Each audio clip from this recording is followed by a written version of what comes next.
medieval peasants didn't deserve, any time off. Of course, the recording starts as I said. I just hit recording. Fantastic. Leave it in. Leave it in. Leave it in. Oh my gosh. Yeah, cold open right there. Oh my gosh. This should have been grateful. All right. Well, I'm DJ. And I'm Andrew. Welcome to One Shots Tavern. Today we've got a couple guests with us. Justin from So You Want to Be a DM over on TikTok. Justin is also the co-host of the podcast, So You Want to Be DM. And has been a friend through social media for a bit and pulled him into a game today with our guest, Kyle Ott. Kyle, could you give us a little intro to yourself and what you do over at Desks and Dorks? Hi, I'm Kyle Ott, and I hate medieval peasants. No. My name's Kyle. I am the owner and designer for Desks and Dorks. We are a role-playing game company. We've just actually successfully launched, I should say, because we got funded like 3 days ago, I want to say, our fourth tabletop RPG. So traditionally what we do is we have two different lines of RPGs. We have one that's aimed at experienced role players, so people who are really interested and want to experiment with new ways to do storytelling or new ways for character creation. So we have those, and then we have another line of games. Mushuins falls into that second line. We'll talk a little bit about March of the Mushuins later. But March of the Mushuins falls into that second line, which is aimed at people who are brand new to role-playing, and they want something that is rules light, storytelling heavy, huge focus on character interaction, character growth, and player agency. All big words that just mean I like it when people get to tell good story. It's going to be interesting because we hate those kind of games. Yeah, right. I know. I've from everything you all have told me before the beginning of the podcast, exactly. That makes sense. No, that's awesome. Yeah, we're really excited. I know I saw when your Kickstarter launched and stuff, and it was floating around. I'm like, those are some cute little mushroom penguins. What is that? It's awesome. And then, so DJ, talk about how you even found Kyle, you stalker. Okay, so me and my wife decided we were going to go see a movie. And we just happened to stop by the comic book game shop that was right next to the movie theater. And I walked inside and I was like, so I've been playing a lot of zines lately. You got any? And these guys, what was the name of the comic book shop? It's RU Game over in Saline, Michigan. They've got a huge selection. So if you're in the area, definitely check them out. And they're like, yeah, absolutely. So we have After the Rain, which I love it. I love it. I love that there's a bookshelf. I know because my bookshelf is also like behind. Like you can see some of it in the background, but all my RPGs are also right behind me. So we got After the Rain. Oh, can't really see with and then of course we got A Fear Within. I saw both of those. After the Rain really kind of caught me when the guys were talking about the whole thing of like the rain wiping away who you are in your memory and stuff. And I was like, that sounds super fun. It's fascinating. So yeah, I bought them. And Andrew and I were kind of going through our list of games that we would like to talk about on the podcast. And so I was just like, well, his name's pretty featured prominently and it's a very unique name. So I just did the Facebook stalk. Here's the thing about this podcast. That's what I did. DJ finds people, he builds connections and community, and then I just get to go along for the ride, and it's super fun. Shot him a message, friend request, and that now we're here. Well, and it's so fun. I'm like laughing because full disclosure. So Ben, who owns RU Game, and Ike and I got my start in the industry the same way that Ben and Ike did, which was we all worked as consultants and game demoers for a company called Yellow USA. Which, if you're familiar with the Board Game King of Tokyo, that I was going to say that sounds familiar, and I think it's nearby. Yeah, I was going to say that used to be their bread and butter, and so I cold called the CEO of that, or the CF. Sorry, he was the CFO at the time, and he was like a huge French dude named Stefan. We love Stefan; he's great. And Stefan was just like, I don't have a job for you, dude, but I like your energy. Why don't you come to Philly with me for PAX Unplugged? And so that's where I met Ben. And that's basically how all of us got our start in the industry. But I'm dying because when I saw his store has been in the works for like 8 years. Literally, he's been, trying really hard to like get that done for like 8 years. but he had it next to the movie theater. He's like, gosh, I love it. He's like, people go see a movie and then they come in and they come to the game store. And he's like, it's surprising how I'm. So I'm just like, as soon as he's like, oh, was at the movies? I was like, I know exactly how the story is going to go. Yeah. I think 30-40% of Ben's customer base are people that came for the popcorn and stayed for the board games. And it's like, I can't. Yeah, absolutely. And that's kind of what I noticed too, was like, it was people that I didn't typically expect to be walking around a game shop, and they were super interested in like games that we, often look at. We're like, oh, that looks really cool. Oh man, these games are great. I love these. People who aren't like typically in that tabletop board game community, and like they're coming in and they're walking out with like $100 game. And I'm just like, that is such an insane like transfer of sale there. Love that. Well, and it's interesting. We talk about this a lot. Like, at least I talk about it a lot with a lot of the designers that I work with, or like the conventions I go to, or the places that I go. But like the community around games is crucial, right? And the community you build, whether like, for me, it's like, what kind of community am I helping to foster when I make a game? What kind of community around a table do I create? But like Ben has done such a good job of being like, when I walked to that store, I was like, oh, dude. Yeah, it's clean. It's well lit. Your staff's friendly. Doesn't smell like potato chips. It doesn't. It doesn't smell like old grease trap. Yeah.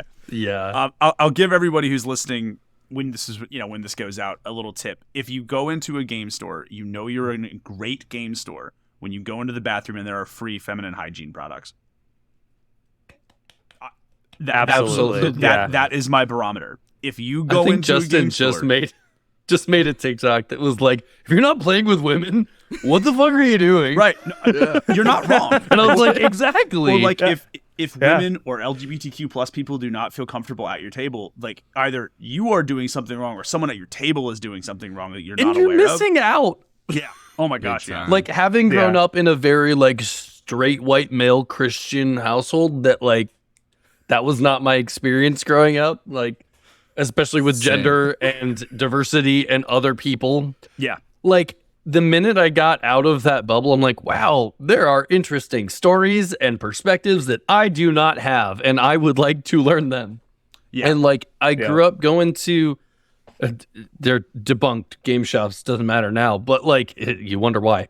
And it's Fortress. like, and it was just the worst place. Like, that was not the vibe. That was not the people that were there. It was a very specific type of person that was there, and that's it. And it was not even for me, right? And so I 100% agree. Like, if you're not looking for diverse perspectives in your games, at your tables, and in the communities that you're joining, like, man, you're missing out. And that's why that's my barometer, because it's the easiest barometer to do.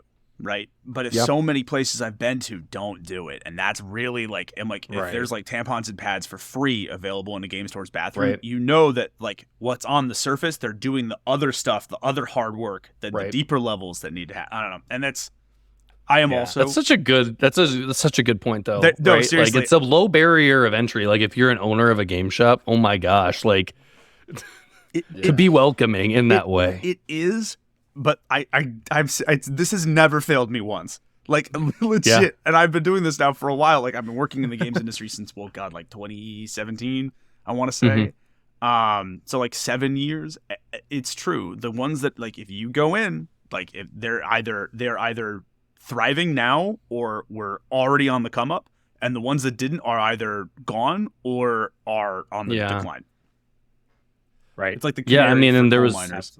Yeah, and there was like the great culling of 2020 that I think like nuked a million businesses for, so many shops, good and bad reasons, right? Mm-hmm. But like, I think that DJ and I were at a game shop that was brand new in like town I grew up in, and I was like, if this was here for me when I was a kid, like, what would that have been? Like, this would have been so like healing and like life-giving for me. And so like, man, hey, listener, go support your local game shop, especially if they have feminine hygiene products in the bathroom. Please. Please. And if they don't, talk to them. Right?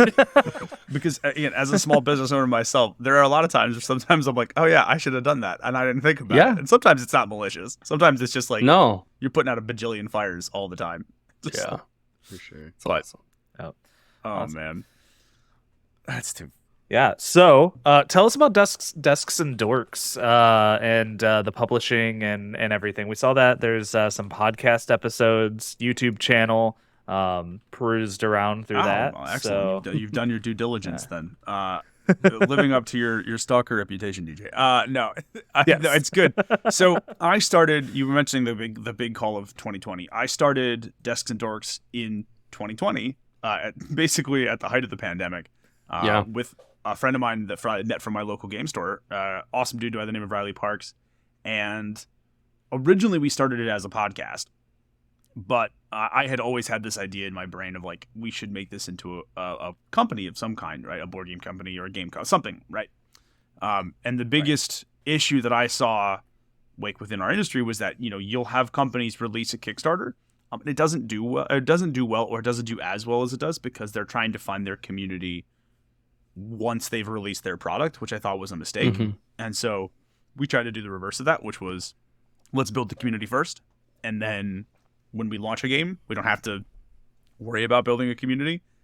We kind of already have everybody that we know and everyone that we need. And so that's really that's really the crux of how it happened. But I remember so After the Rain was the one that put us on the map, which is great because it's so funny because, DJ, you were saying that you were like, man, that sounds really good. I still get people that come up and are like, wow, what an interesting concept. This is so cool. Like we've had. So for our listeners, give us the 30-second pitch for After the Rain. Oh, absolutely. So After the Rain is a cooperative storytelling game where you design a character using things called facets. These are important parts to you and to who your character is. This could be somebody that you love. It could be a cause that means quite a great deal to you. It could be something traumatic that happened to you in your past or your present. We have a facet. We use a D6 system. So the higher that value is, the more important that facet is. So, for example, if you have a Burning Vengeance at a 6, you're probably after the people that killed your family. If you have a Burning Vengeance at 2, you really don't like the bag person at Kroger's. They're just really not nice to you all the time, right? So the higher it is, the more important it is. But as the story progresses, you and your friends have to go out into the omnipresent rain. The problem is that the longer that you are in the rain, the more it wipes away certain facets of your character. So your stats actually drop as the game goes. If a stat ever hits 0, it is as if it has never existed. And then you are forced to deal with the consequences of that for your character. So it's about forgetting, right? It is. And if you all like one shots, I'm happy to come back on and actually run a full game of After the Rain because that I can do in about 2.5 hours. 'Cause I love that system. Please. And sometimes it's very positive. Oh, sorry. What's the umbrella economy in a world like that? That is a. You were the first person to ask that question. Shockingly, in 3 years of release, you're the first person that's asked me that question. Umbrella Corporation has arrived. Welcome to Umbrella Corp. Oh my gosh. There you go. So the way that it works is, so it's up to your game master to explain the rain. I will always tell people who are interested in running it that it doesn't really matter where it comes from necessarily. It just matters that it's there and that its impact becomes either gradually known or your characters have some sort of inkling of it. So I have seen sessions of it where it takes place in the bayou and they're not sure if the rain is like from the chemical runoff of years of Hurricane Katrina-esque disasters on chemical plants nearby, or if it's some part of like the folk magic that binds a couple people to that bayou. We're not sure. I have run a session of it where it took place on a floating space casino on the moons of Jupiter. And if you Google Jupiter, there are some of the moons in Jupiter that have a Mercury-style rain, a chemical rain. Oh, and I was like, how interesting would that be if that's the chemical runoff? I've had people do this where it is some sort of eldritch magic. Some sort of Wild West I was thinking curse.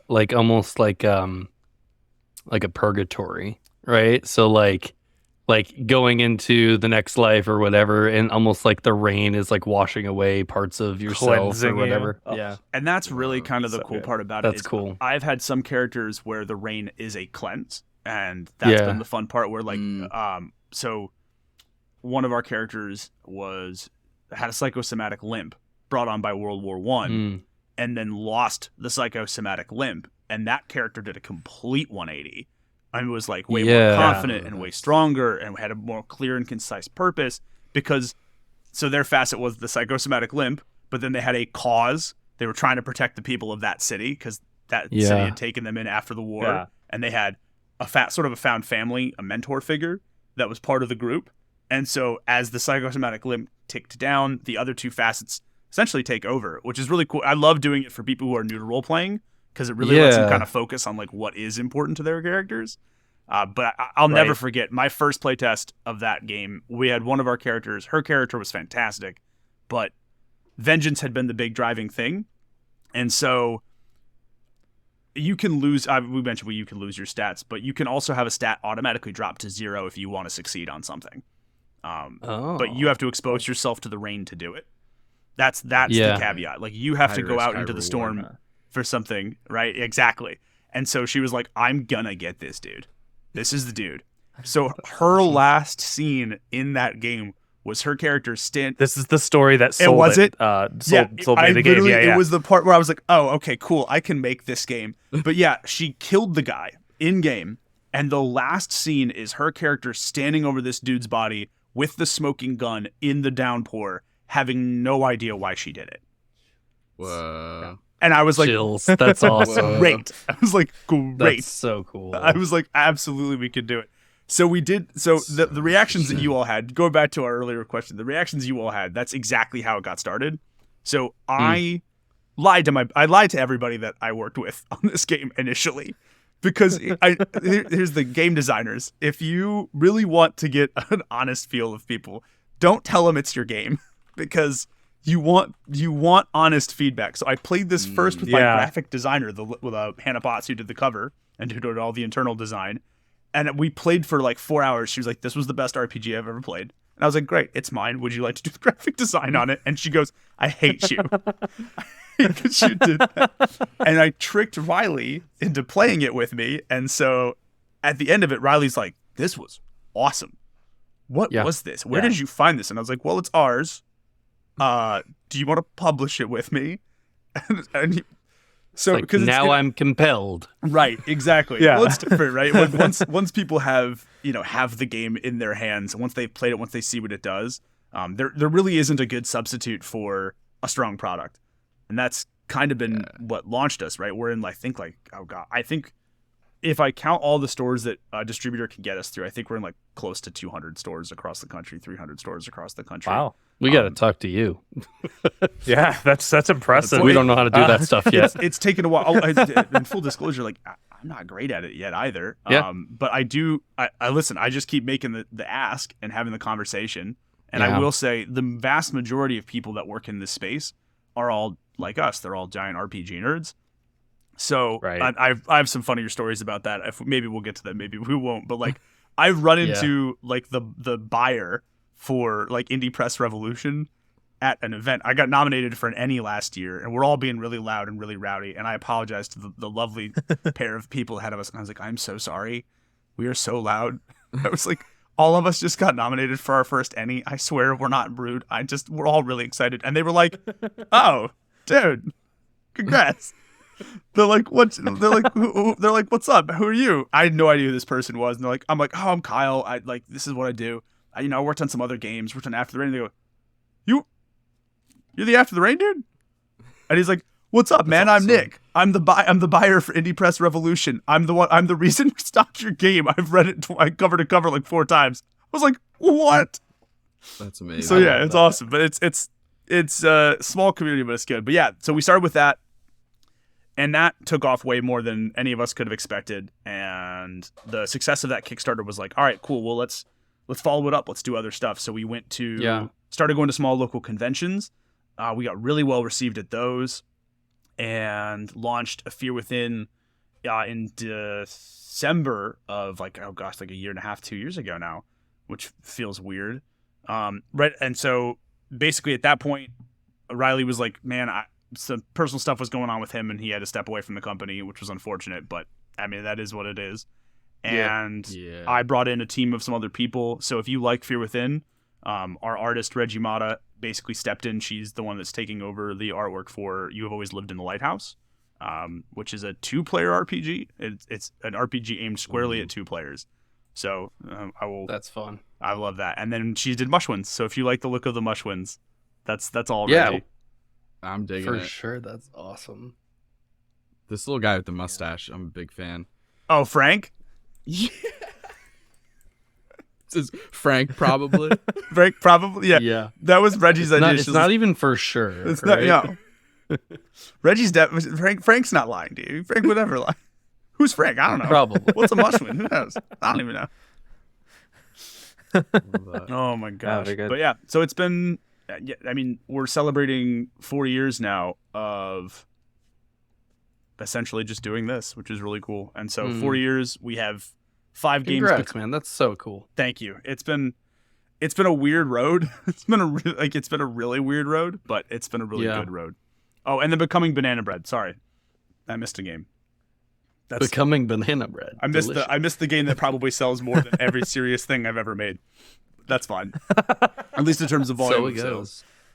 That's all right. It's all good. Sometimes you never know what your bangers are going to be until you release them to people, and then you're like, oh, darn it. But people are like, after the rain, nah, I could do this Becoming Banana Bread 6 more times. So I'm like, I can't.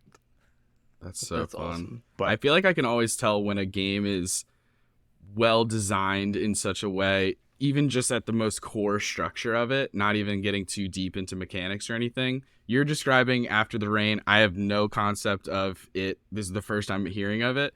Mm-hmm. While we're talking, I'm thinking of 7 characters Yep. I'm like, to potentially play. I'm like, okay, how do I turn losing memory into a good thing? Or yeah, Or a bad how thing. do we do this? Yeah. Yeah. Oh my goodness. man. That's a good segue to talk about like mechanics, right? The idea of mechanics versus storytelling. But I think the best systems are ones that really give you as much as they can with as little rules as they can.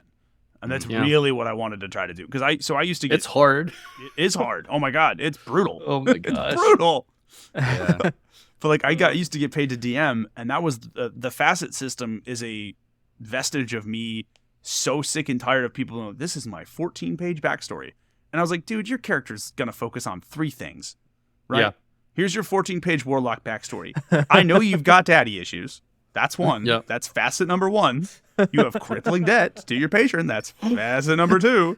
And then we'll throw in facet number 3. I'm like, why are we futzing around with a 14-page packet? Yeah. Dog, I can sum your character up in a paragraph or less. Let's go. Come on, chop. Well, chop. when We got a I business to go sent to. you that 14 pages, the reason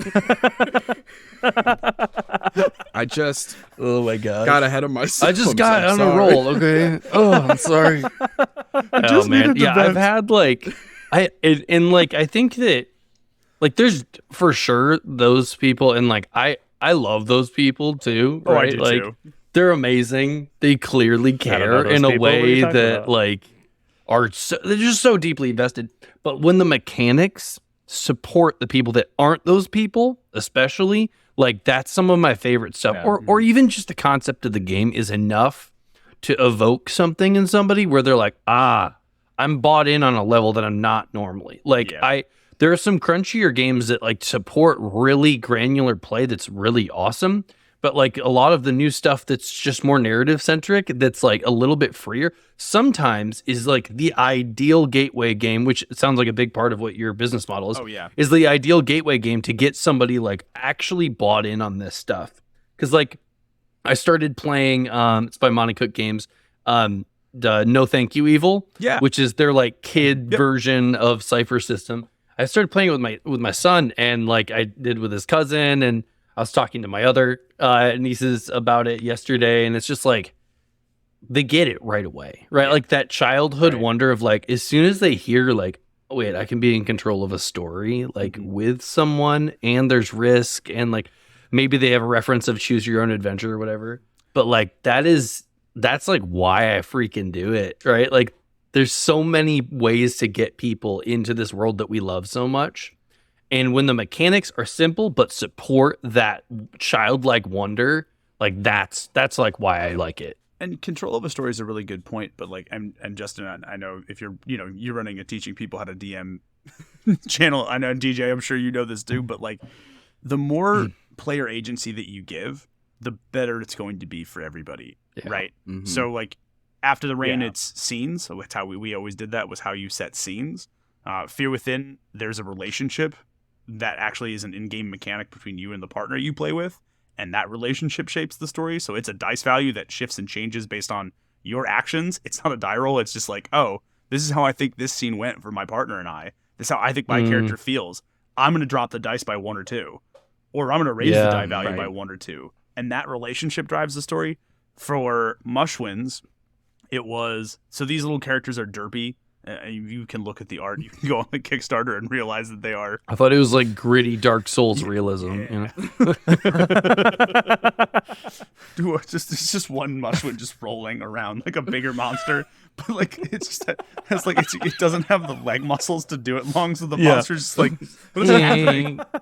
But for us, right, the idea with the Mushuins is they are really magical creatures to the point that they are like so saturated with magic. They are, on par with like the greatest archwizards of the age. The problem is they don't have a single brain cell to share between any of them, and they have the memories of bricks.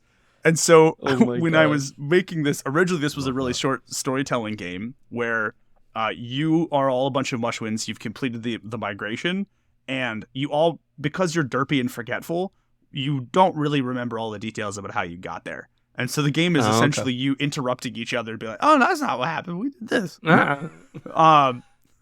That's not how we got here. Oh man, I'm excited. So we turned forgetfulness into a game mechanic.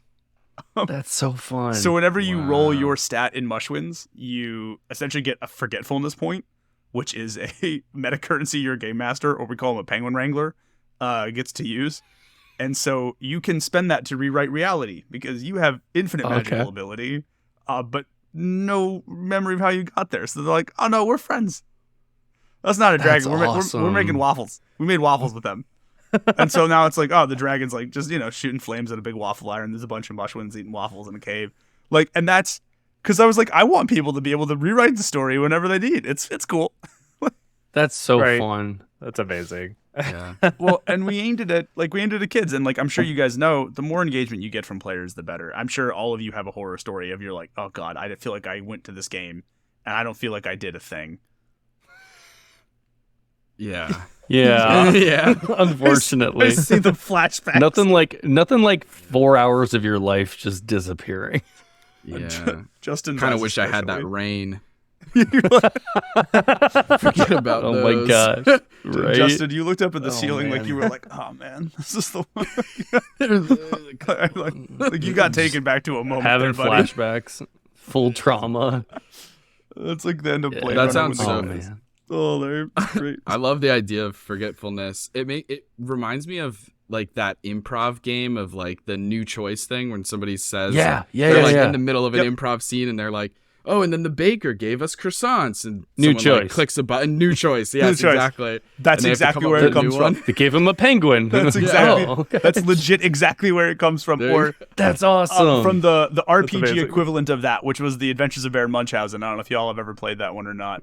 no, I haven't. I've But- not. It's one that's on my list. It's fantastic, but it is literally, Justin, that you hit it on the head. It's the new choice thing. It's Yeah. like, Brilliant. and so that's I don't know. I love these derpy little, and I wish I could claim total credit for them. We went to a convention, and I've been to the convention now 2 or 3 times. I'm friends with the people that organize it. They all know us. So we run Becoming Banana Bread at that convention, and it's kind of like a convention event now, because we were there for the first time we did it. So at the end of that game, everyone chants bread, bread, bread. They And do. the whole hall is just everyone's going bread, bread, bread, bread. People from other booths are doing it. People 6 game tables over are chanting bread. And so people just they're like, oh, the Desks and Dorks crew's here. Great. That would be a fun time.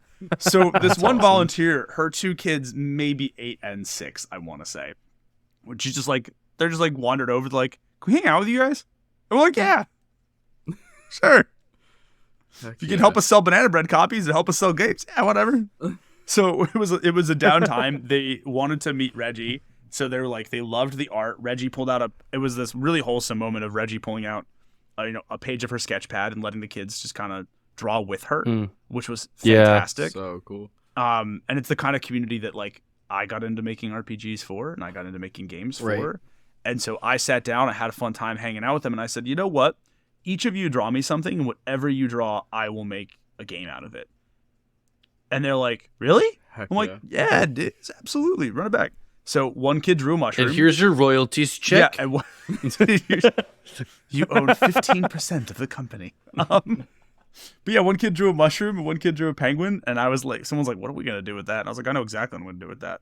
I was like, I'm making Mushuins, baby. They're like, you're doing what? I'm like, don't worry about it. It's that scene from Back to the Future, like, you're not ready for it, your kids will love it. Literally in this case. So the name Mushuins just hit me. Yeah. Yep.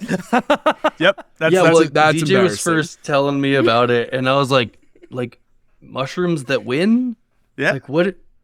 Well, and then also, I mean, I don't know if this is any inspiration. I mean, obviously there's March of the Penguins, but because I'm a D&D nerd, I immediately went to March of the Modrons, and that's just a goofy adventure if you're familiar with it.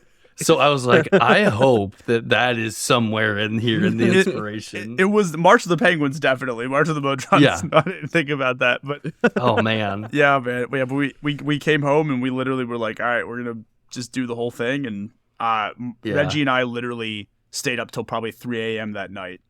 Just fever dream. Yeah, I made the rules, and then Reggie did like 3 or 4 pieces of original art for it, and then we used our printer, the cardstock printer that I use for Fear Within. We used that to make 3-sheet packets. And we were like, all right, cool. New game drop, shadow game drop at this convention. And we but yeah, the kids came back and they got to play Mushuins with us, and their mom 3D printed little mushroom penguins for me. And I gave, so there were 2. I kept one and I gave one to Reggie. I'm like, I'm not keeping both of these. You and I did this together. And so now we're back. Awesome. Well, so I'm fascinated by this concept. I'd love to learn more about it. Let's maybe transition over to our more demo-y portion. So for our listeners, we don't have enough time today to do like this whole one shot, but we're going to get into some of the game mechanics. We're going to play the game a little bit, goof around. Apparently we're going to forget things or tell each other that we remembered things wrong. And yeah, I'm excited to jump into this game. And I am happy to come back and run a full game of anything. Yeah. by the way, I know please. that and for those of you who are designers at home, if you ever get into it, just make sure that you give enough time for your games to breathe. That is an important piece of advice. If someone's like, I only got like 45 minutes, and you're like, I need an hour and a half. Don't just be like, come back later. It's okay. They'll come back later if they're interested. They always do. And they won't if they aren't. So, yeah. I've ran playtests where it was like we just like breezed through it, and I was like, oh man, I should have given that more time. Yeah. And people were like, can we keep playing? And I'm like, I don't have enough time. Yeah. Oh, dude, this it's like, darn it. I love playtesting too. Oh man, yeah, it's the best. It's so much fun. Okay, so for this, I'm assuming y'all want to actually make a character, right? So there are 2 game modes. Yeah. The original game mode that we made at that convention is being included in the rules of this new one for free. That is available. That is, you're essentially getting 2 game modes. That's like our gift to the community, because we're like, y'all helped us make it. So that's in the book for freebies. But the actual full RPG part of it is right now. So, are we all ready? Do you have a piece of paper, a Google Doc pulled open, anything like that? Yeah, I can do that. Google Doc. Fantastic. So there are 4 stats that you are going to need to worry about. 3 essentially for the purposes of your character creation. Those four things you need to worry about are your body. This is how strong your character is, and it also represents your hit points. Mushuins do not die when they fall to 0 hit points. Mushuins, as beings of essentially pure magic, fall into a deep hibernation. It is a state of suspended animation that the Mushuins call the Big Snooze. It is possible to wake up a Mushuin in the Big Snooze. However, it is very difficult. Got it.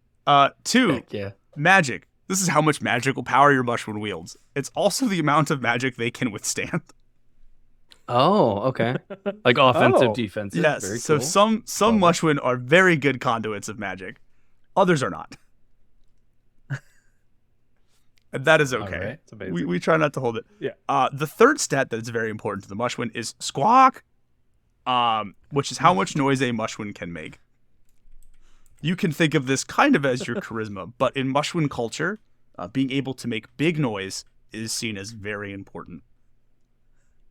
And so, as such, other Mushwin are more likely to listen to you if you have a high squawk.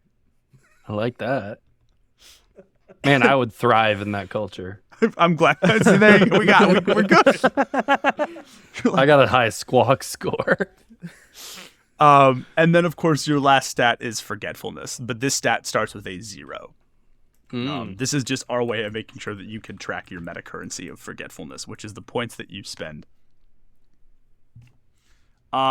So the way that it works is you all have 10 points to spend among these stats, these 3 stats, however you wish to do so. A stat cannot go above a 6. A stat can be at 0. So you can choose to automatically fail in something. It can't you can't possibly be you 0, just immediately hit the big snooze. you're just like Anything happens. a stiff breeze, your Mushwin collapses. Fainting goat. Okay. All right. Yeah, a Lay's paper or Lay's bag of chips just blows through the breeze, and your Mushwin just crumbles instantly. I want a good old 5-3-2 there.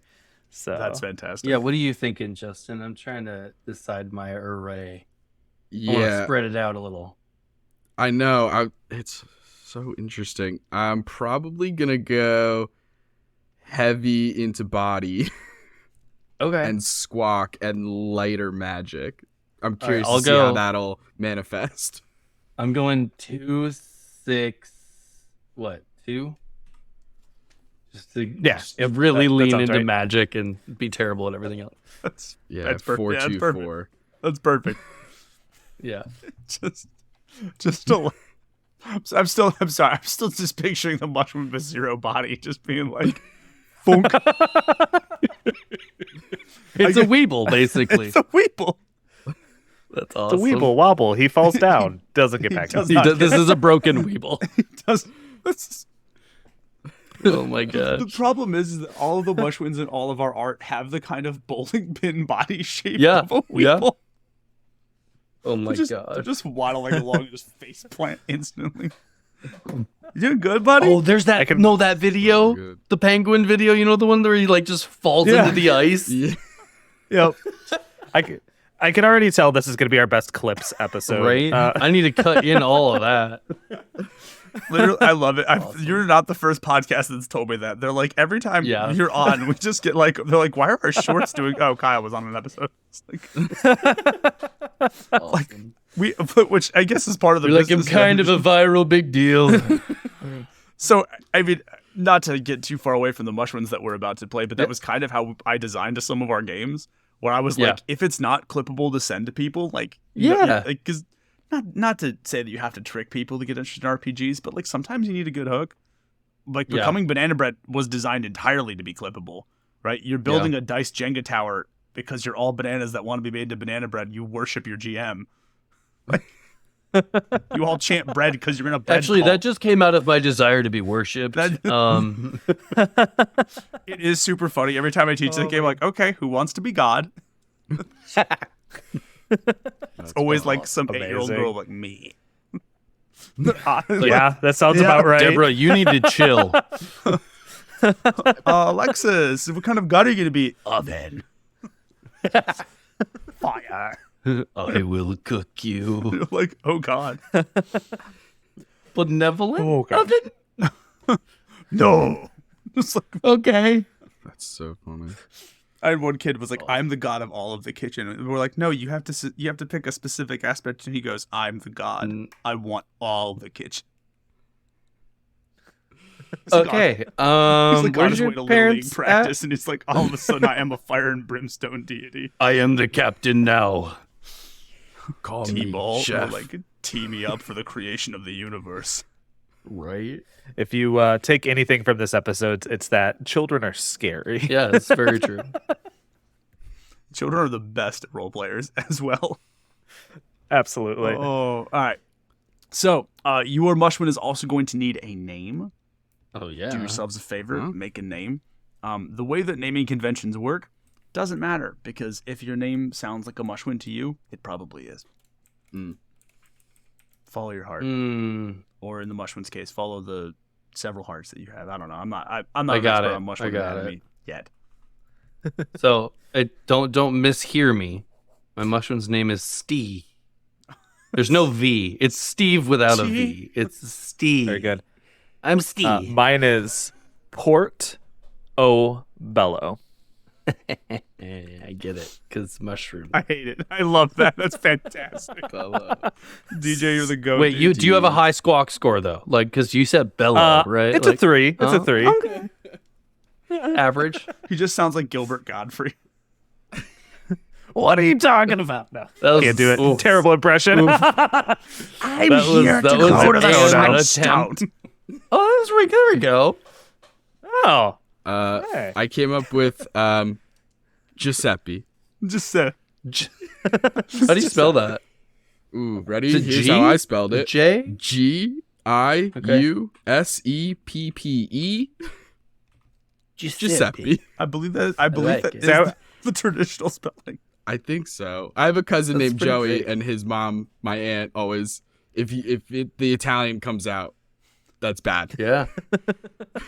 You just see the penguin fin. Like, they're doing this, but like it's just a fin. What all I can think about is What do you mean?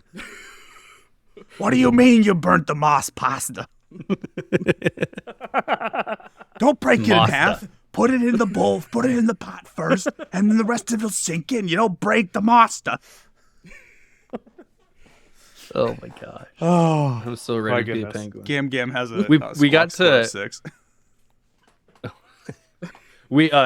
The mutual friend, even he just got to play with them too. But Even Footing Games has a game called Babies and Broadswords that we got to play, and we were all toddlers in it, and it was like, it's the best. It's just like whenever like everybody has to be something weird, like the classic idea of like everybody's playing as a goblin for this one shot, like that kind of stuff. Oh, it's the best because everybody just gets weird. It's why I love Dread so much and Fiasco so much. If you played those RPGs, because like Fiasco, everyone's just a terrible person. Yeah. You all know you're terrible people. Which like if you if you don't like the people you're playing with, not a great experience all the time. But my God, Yeah. I can imagine. if you do love the experience, because you're like, oh, half the table is going to be dead by the end of this, most likely as consequences of our own actions. And Dread, everyone's just Right. like, I'm a horror movie protagonist. I'm going to die. Like, and they'll play differently. It's great. But That's awesome. all right. So now that everyone has, just so I remember, it's Portobello. Yeah. Steve. Which I assume must be pronounced with that level of emphasis. And then Giuseppe. I want to do it with the figure. I'm trying to do it like it's a flipper. It's also how you flip somebody off. Like, The Mushwins. That is a rule, by the way. So the Mushwins, as forgetful as they are, they never forget their friends. So they're very nice. If you get flipped off by a Mushwin, you've done something. Just they will never forget this horrible wrong you have done to their family. they're like, you told me there was sandwich. There was no sandwich. Just heartbreak. Just picturing a bunch of, like, obviously we're a bunch of adults. But like, I'm just picturing a bunch of adults buying this for their kids and being like, all right, guys, let's do the Too Fast, Too Furious campaign in the Mushwin universe again. Gosh. Yeah. Heck yeah. Help family. That's a quick question there. Is this is generally for one shots, or like what's the breadth of a campaign you can build out with this? So, the way that it works is you can do either. And that's really how Okay. we have been running all of our games. A campaign of Mushwins, unlike a campaign of other RPGs, is going to end at some point, though. You are not going to be playing the same Mushwin for 13 years. And just continuing to go on adventures. Challenge accepted. So you're like, my name is Sherlock Gnomes, and I am a Mushwin detective, and here are my stories. So the idea is that this entire adventure is set around the annual Mushwin migration to the Great Sunstone. And so this is the journey of you going from the place that your Mushwin flock lives and migrating to the Sunstone as the Mushwins do each year. So essentially, you can run a one-shot of this where it is one adventure, one time to get to the Sunstone. One migration, sure. Or you can run this as a series of one-shots, all of which are leading up to get you to the Sunstone. But the idea is that you have a clear end goal in mind. And that kind of goes to what we were trying to do with the target audience, right, for this game was like newer role players and people who were really younger and might need just a little bit more direction. Not too much, but just a little bit, right? If you have a known start point and a known end point, I think it makes the design process a little easier when you're playing a campaign. So that is why we did it. But the way that if we were to play a traditional campaign of Mushwins, the way that it would work is that every session is scenes equal to the number of players that you have. Okay. So like if we were going to run a session of Mushwins today, it would probably be about 3 scenes. Or 4 if you want to give your Mushwin Wrangler a scene of their own. But traditionally it goes by the number of players. Then what we have done is we've broken down scenes into 3 different types to allow new game masters or returning game masters who might not be familiar with the system a little bit more ease of setup. So there are 3 types of scenes. You have a role-playing scene, which is obviously the Mushwins get into a little bit of role-playing. You have a combat scene, which is the Mushwins get into a little scuffle. And then for those people who really like puzzles and traps, we have a puzzle. So you have a puzzle encounter as well. We call them encounters, essentially. And the way that we would encourage new Mushwin Wranglers to run their games is to get a feel at the table and ask every person what kind of scene they would potentially like to run or what encounter they would like to see. So you can do that prior to session 0. That could be part of your session 0. Or like me, you just be like, I know I have some ideas because I want to see what you guys have and I'm going to throw some stuff at you. But that's traditionally how we would run it. And so session of it ends after you've done those encounters. So like for us, it'd be after 3 encounters, our session would end. And again, too, the other thing is some of you have kids, some of you have all of you have adult responsibilities. I was like, I want a game session that I can get into and get out of, like 2 to 3 hours max. Also, too, I'm trying to think of like our younger role players. Like God love them, but it's hard. Attention is not always a strong suit. And I get like 45 minutes out of No Thank You Evil with my 5-year-old, and it's like, whereas like his like 8-year-old cousin she's like, I'm never stopping. Let's go all day. Well, and that's why we do it like encounters, because then it almost feels like a different game. And if they don't like an encounter, the encounter will end at some point, and the next encounter will happen, and maybe that's gonna be something you do like, or it is a fresh experience. Now, granted, good point. That's why I designed. I worked. So full disclosure, I worked in a 4th grade classroom for 3.5 years, and I worked in education for I think 8-9 years total, essentially. Awesome. So you learn a lot working with kids about like what stuff that they like and like what you can do. But I was like, oh yeah, I'm designing this whole thing to be like, if you're playing a 2-hour long session and every encounter is, I don't know, 20-30 minutes, they'll be fine. They'll get it. Yeah. Right? Yeah, for sure. Do 2 encounters, take a quick break. Each encounter is a little different. It's cool. Yeah. Awesome. I worked at a swim school, and you'd have parents who would be like, "Can we double up or triple up lessons?" And I'm like, "You can pay that. If you want to pay that, we'll take your money. It is not going to work. It is not going to be as fruitful as you think. I promise." Because like your brain gets saturated. Like at a certain point, you're like, I don't know what's going on anymore. My brain is saturated. I'm an adult. They're not going to retain it.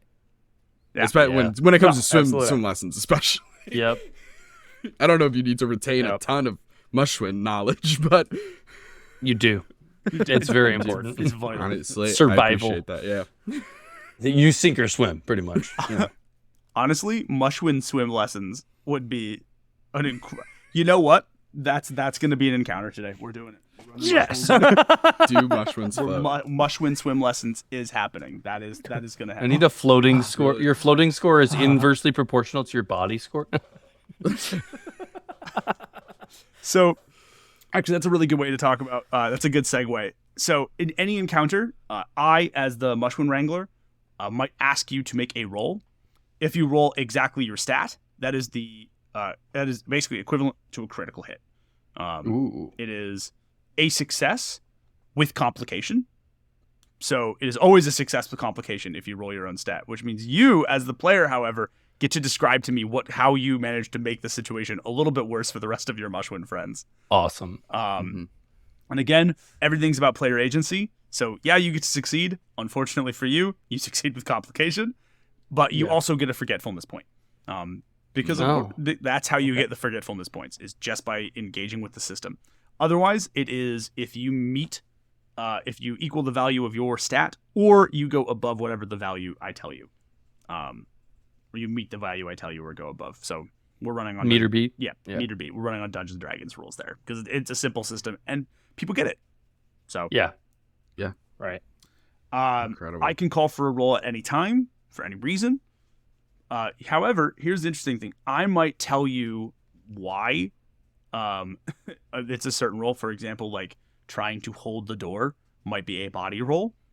But at any point, any of you can spend a forgetfulness point to try to justify to me why you should be able to use any stat for any roll. Cool. Love that. All right. And as long as you narrate why. So really, so on for forgetfulness, like that's something we accrue, Yes. right? By successes. Nope, it is something you accrue whenever you roll your stat for a roll. So give me an example. What is your body right now? 2. 2. Okay, so if you roll a 2, anytime I call for a body check, you get a forgetfulness point. Oh, specifically the meat score, Yes. like the like hitting the score, Yes. you get a forgetfulness. Okay. Yep, that is what triggers automatic success with complication, and that's when you get a forgetfulness point. Gotcha. Also, Otherwise, it's just if you beat the score, you succeed. You got but it. There's That's no it. complication. correct. Got That's it. Cool, cool. Yep.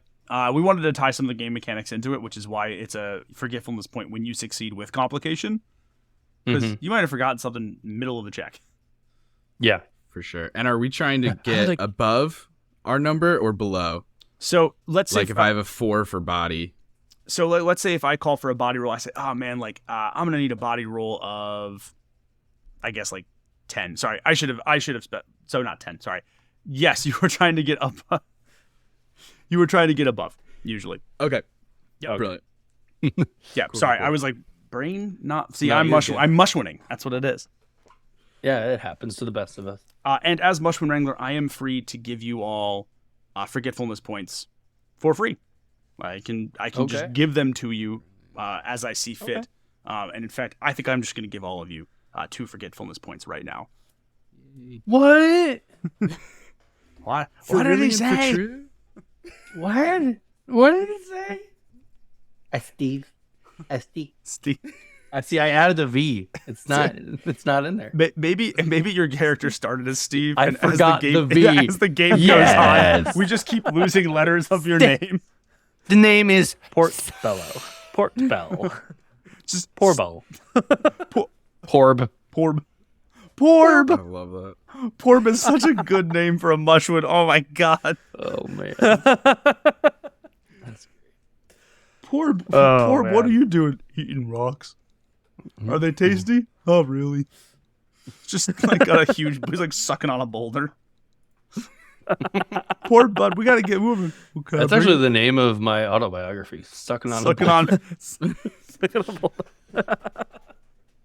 It's like Sisyphus, but it's like It's like Sisyphus, but way less elegant. This Yeah. jawbreaker never ends. Erosion, the long way. And Erosion the Long Way is the title of my autobiography. oh, that was good. when people say he's like a rock, they didn't specify it was immune to all its effects.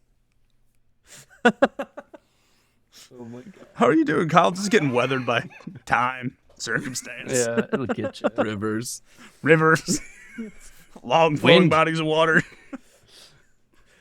Grand Canyon goals. Right. He's just got it on his vision board. It's There you go. Yeah. just a bunch One just day, baby. wakes up in bed. There's pictures of the Grand Canyon taped on their ceiling. They're just like, It's gonna be me one day. That's so funny. Oh goodness. Oh my gosh. All right, time to mush and win. It is embarrassing how long it took me to understand that mushwin is just a combination of those two words. Just A mushroom and yeah. Listen, I can be excited for you. We got 80 subscribers this week on YouTube, which for us is like huge. Dude, that's awesome. That's great. Like, yes. And like I and not to call that small because that's way more than us right now. But like I think that I'm trying to just enjoy every number, right? Like the reality of just like one person sat down for an hour and listened to this, dope, right? Like I had fun. Somebody got something out of it, right? It, like same thing for like Exactly. the Kickstarter. It's like we hit, however many. I'm like I'm gonna ignore the number of the money, and I'm gonna look at that backer number and see how many people are actually excited about this. Because like that's why I'm doing it. Like that's what's important. it's what you need to do. Like as somebody who is still, like somebody called me a mid tier, and I was like, I'm mid tier now. I'm like, what? Like I have been hearing people calling me mid a lot on the internet. So I'm think like, that's I what that know is. that's unkind, but like I thought I was like we were at minnow tier. I'm like, Yeah. Yeah. Well, we celebrated the fact that like we made it to 9 episodes, right? Cool. We've made it past what 71% of podcasts make it. We did that. That's a milestone, right? Yeah. Like it's Yeah, awesome. Monday will be 13, I think, right? So Yeah. we're inching closer. It's crazy. Both of our podcasts are on like almost the exact same number. So when you guys come out with 13, 2 days later we'll come out with 13, and it just awesome. it's such an That's amazing. interesting. Love it. that's so nice sync though. right there. That's so wholesome. Yeah. I will say, Started in the new year on a weekly schedule. hey, that's Same.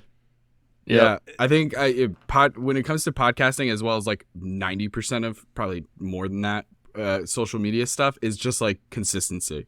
Yeah. Even if you only post Keep it once a going. day, like Yeah. that's fine. But like, just keep posting once a day. Yeah. I find to be like so helpful. For sure. yeah, it's a lot. I will say in keeping with the small victories before we hop back to the mush winning. Yeah. I had probably the biggest seal of approval ever at Ben's store. So obviously, like we talked about this in the beginning, but like 8 years in the making. So last summer, I flew down to Michigan to spend some time with them and hang out and see the store and like hang out with my boys, right? And I'm an ex Magic player, so of course they're running a draft. I was like, yeah, I'll play a draft. I'm like, whatever. The only good format left, and although that we'll see. That's a different episode. I'm gonna get on. I'm a recovering Yeah, right. Magic Aren't we player, all? so I try to avoid. Well, I played, I hung out, and wound up helping this kid out with his deck. He's like maybe 13, 14. But he's there with his 3 friends, or his 2 friends, so it's the 3 of them. They're all playing Magic, and like, oh, what are you here for? Like, you're not from Michigan. You're not around here. I'm like, yeah. I'm like, I make RPGs. That's what I do. And they're like, what? So I was like, yeah, Ben's store has them. I'll show you. And so I showed them after the rain, and they got really excited. And then they kept like going away from me, like at different parts of the night, and like whispering to each other. And I was like, what are we talking? What is going on? What are they And, like, doing? Yeah, I'm like, why are these children whispering? So it turns out the 3 of them had pooled their money together to buy a copy of After the Rain. Because not a single one of them had the money to buy it on their own. Yeah. But what they were whispering about was one kid's like, I have this much left on this gift card. How much change do you have? How much money did your mom give you? Man. Wait, if we don't get the snacks, we can. And like, I've been that kid at the game store, like with my brother and my friend, and the 3 of us are like, yo, if we don't do X, we can cobble together enough change to buy this one thing that we have to share between the 3 of us, but we can get it. And that is because that's probably all their game money for the month, right? Like, that's it. Yeah. Right. You talk about people voting with action or like the little things that you celebrate. Like for me to watch where I was at 13 and 12 buy my game in the same way that I would buy things that I really wanted. That's I was like, so cool. I was like, bro, I don't even need the any anymore. It's like, That's like, so rad. yeah, it was to this day, it is the highest professional honor I have been paid as a game designer. Was awesome. those 3 kids That's so sitting there literally counting their quarters out in secret. Because that's why they did it, because they didn't want me to know, they wanted me to sign it at the end of the night. And I was like, man. can't. I was like, if anyone's, I was like, I'm hosed. I'm like, that's it. That's awesome. Those kids have gotten every PDF of everything we've ever made. And I was like, I remember what it was like to be broken again. I was like, oh, don't worry. Yep. I will hook y'all up. Enjoy some RPGs. So yeah, That's awesome. Yeah. little things, man. That's It's the important stuff. Yep. For real. Absolutely. All right. So are we readied? Are we mushed? Are we I wind? think we're ready. Are we? I don't know if we're gonna win, but I'm mushing. That's okay. Losing is an important part of the mushroom experience. Or as It's okay. some- You can forget about it. yeah, exactly. I forget. I've never. Steve has never lost a single time in his entire life, except for that V, probably, but he doesn't know about He that. doesn't remember the V.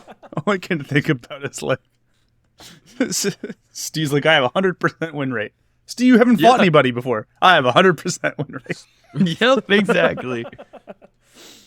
All right. So again, in a traditional game of this, we'd be running a couple encounters. I'm probably going to get us through maybe one, maybe two. Yeah. As best as we can. Are we okay if we start with a role-playing encounter? Yes, please. Absolutely. Fantastic. So, every encounter, usually if your Mushroom Wrangler likes you, they'll give you a goal. I'm sorry, my desk chair is creaking. I'm gonna pretend it's Okay. ambiance. We'll just call it that. So essentially, every encounter has a goal, something the Mushrooms want to accomplish. We do this because it helps keep players focused, and also gives you a little bit more gravitas for the scene. You're like, why am I here? Oh, this is our overarching goal for this encounter. We are going to say that it is right after this little Mushwin flock has left their nesting grounds on the way to the Sunstone. You find yourself in what is lovingly known by the Mushwins as the Citadel, which is a fortress of gingerbread. So because the Sunstone is a magical artifact of incredible power, it permeates everything. And so this is actually where the kingdom used to dump a lot of their food waste, particularly from their bakeries. And over time, that magic and that food has sort of congealed together to make a fortress of sentient gingerbread men and sentient baked goods in general. This is the first stop on your journey to the Sunstone. And as such, your goal for this encounter is to find some form of transportation that can help you get through some of the deeper, more treacherous waters of the Undercavern. And that's going to be where we start. You're welcome to do any voices that you would like. I will probably do a couple voices too. I'm just going to explain a couple cool points of interest. The way that this works is, again, we play really fast and loose with location and time, like the last season of Game of Thrones. And thank you, DJ. Thanks, DJ. And so I'm just going to give you a couple points of interest. You are welcome to go there, interact with some of the characters. Again, your goal is to find some form of safe transportation. So in the Citadel, there's a couple different things that you can find. There is the Great Market. This is essentially a place where not just the sentient pastries, but everyone else can go to basically hawk their wares. Monsters and individuals from all over the Undercaverns will come to this spot. So that's the Great Market. You can go to the Gingerbread Guardhouse. This is usually where some of the more larger, thicker cookies take up their time in protection of the Citadel. That's just a strange name. You made it. I did. I did make it. You're not wrong. Listen, sometimes you, man. sometimes you make something and you're like, why? Why did I do Why that? did I do this Why to did I do- myself? Why did I do Those this? are the best things when you're like, this is so stupid in a good way. Yeah. I Yeah. love that. Lean into it. Explaining to people, Lean I'm into it. You're So like, here's what? what I did, and it's stupid but good. It's stupid, but hear me out, guys. And then last but certainly not least, there is the Craftsman District. This is where a lot of the more artistic members of this district will meet to use their magical fondant to help create, again, sturdy dessert crafts. Giuseppe, Portobello. We are in need of transportation. I am curious if we could procure it the best over in the Craftsman District. Maybe some sort of vehicular transport. Yeah, I think that's Oh, a good idea. Yeah, let's do it. You go get some crafts. They got the fondant over there.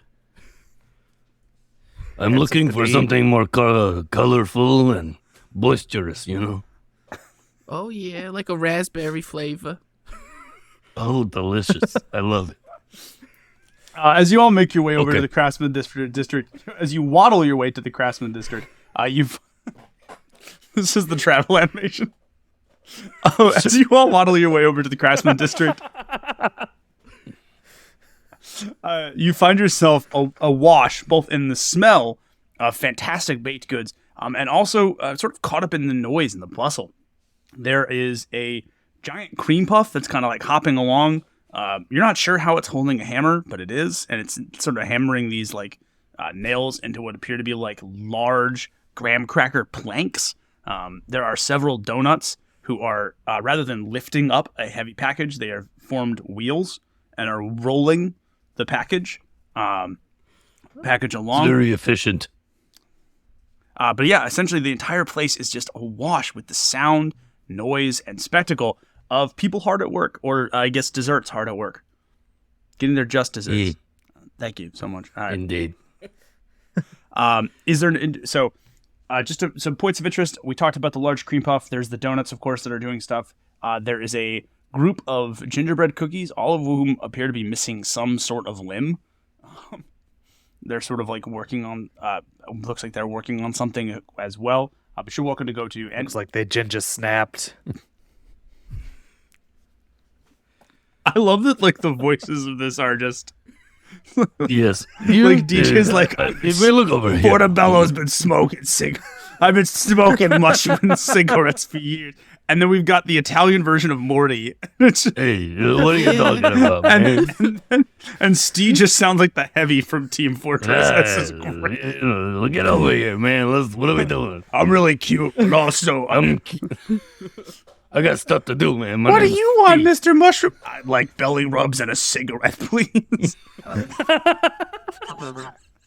Look, those wheel donuts. I think that we could utilize them. They might join us on our traversal, you know, as a form of transportation. Yeah, I mean, they got all the makings of a wheel. They're circular. They leave behind a great trail of powder or some sort of white substance. I like that. Lets people know where we came from. If we Also helps us to find a way back home, which is great. Oh, really. yeah, I tend to. Well, I've never forgotten anything before, but I might. I forgot that you forget so little. Remember? You know, 100% win rate, man. I'm locked in. I ain't never missed. We wanna ask. We can. Oh yeah, this is not a non-consensual donut wheel kind of situation. They gotta be on the board. donuts, the sentient donut, engaging in kidnapping of sentient dessert. Hey, donut man, or Mr. Bismarck. anyone? Yeah, what's your name there, Wheelie Boy? Hi, Long down. I'm Wheeler. Oh, wonderful. That makes sense. I like This the is- name and the this role is- that you this play. is If you know what I'm Wheelette. saying. You realize that at this point, the only differentiating factor for them so far has been their sprinkles, which look like they have been formed in the way of eyes. Wheeler has blue sprinkles, and a little circle. Wheelette has pink sprinkles. Hi, I'm Gendered colors. I'm Wheelette. This is Wheelie. Wheelie. Wheelie has green sprinkles. And this one over here, that's Boris. Of course. Wheeler, Wheelette, Wheelie. Wheelie, And Boris. And Boris. Well, Boris. Boris You, has no sprinkles. Look, wanna- respectfully, we need at least, we're looking for at least maybe 3 of you, you know, because of how distribution shakes out. But we're looking for some new, I don't know, I'd hate to use such a horrible term as like employees, but maybe a partnership for our adventure that we're going on. That's here. okay. Employees is fine. We all suffer under capitalist systems. Even us. You know, it's just an unfortunate reality that we're in. You'd think Yeah, we're hoping that you could be a part of the means of production. Yeah. Quite literally, we're looking to produce transportation. And it would be in your hands or your circular frame, if you will. Can everybody give me a squawk roll, please? Absolutely. So how many dice do I roll for Just this? one. Just the one. Okay. one. I got exactly my squawk score. I got a 4, so I did not. I went over mine. So if you have gotten over your squawk score, that is a hit. If you got exactly your squawk score, which it sounds like DJ you did you add a forgetfulness point to your character? So now I have 3. You now have instead 3. Of the So 2 that we yes, started it off is an with? automatic success plus complication. So because of that, what are you hoping to gain from this success? We're gonna start with DJ first, and then Andrew, we'll go to you next. So we'd really like if you could just kind of like, go with us. We'll roll out to the Sunstone. We'll roll back. It'll be great. Be wonderful. Of course, we'll pay you, I think. As for the complication, Yes. How do you want some? Would you like some help? How do you think how do you think Portobello would mess this up for his associates? but we can only afford 3 of you. We're kind of a baggage deal. Oh, you realize this is Wheelette talking. It's really hard to differentiate between the 3 of them. You realizing even if you're not a Mushuin, this is very difficult. They all sound the same. They all have the same chocolate icing, and rainbow sprinkles, save for their rainbow sprinkle eyes. We'd have to talk it out amongst ourselves. I don't know how that's gonna work. What do you think about that, Boris? That's well thought, Boris. What would you, Andrew? What was He's an articulate fellow. What would Steve like to add? I love that they could only afford. Look, I'm interested in developing new means of travel. These donuts are really going places. I'm just really invested in not only our form of travel, but we also are interested in building a community. So I think my spin would be more just like bent towards like, look, do you guys need not just like something to do, but like you want to go on an adventure? I'm selling it more as that. I love it. All right. Well, it depends on the kind of craft you guys want. We could build a graham cracker raft pretty quick. That's not a bad idea, but you guys are going to the Sunstone, I assume? Yeah. That's right.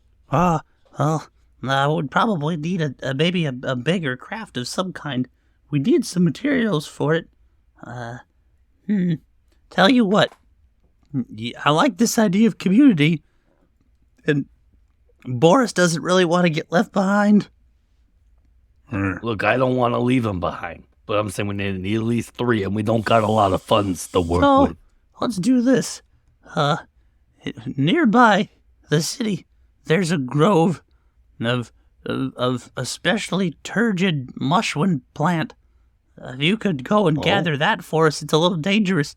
We'd be happy to throw in the 4th donut for free.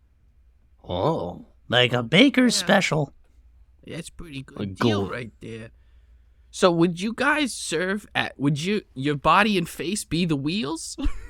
So, yeah, that would be how it would work. All Well, right. except for Boris. Boris is the steering wheel. Oh, I like that. That tracks. We got a tricycle situation. Yeah. The Right. rest of us are Very used to it, good. but Boris is the only one of us that has the aptitude to be a steering wheel donut.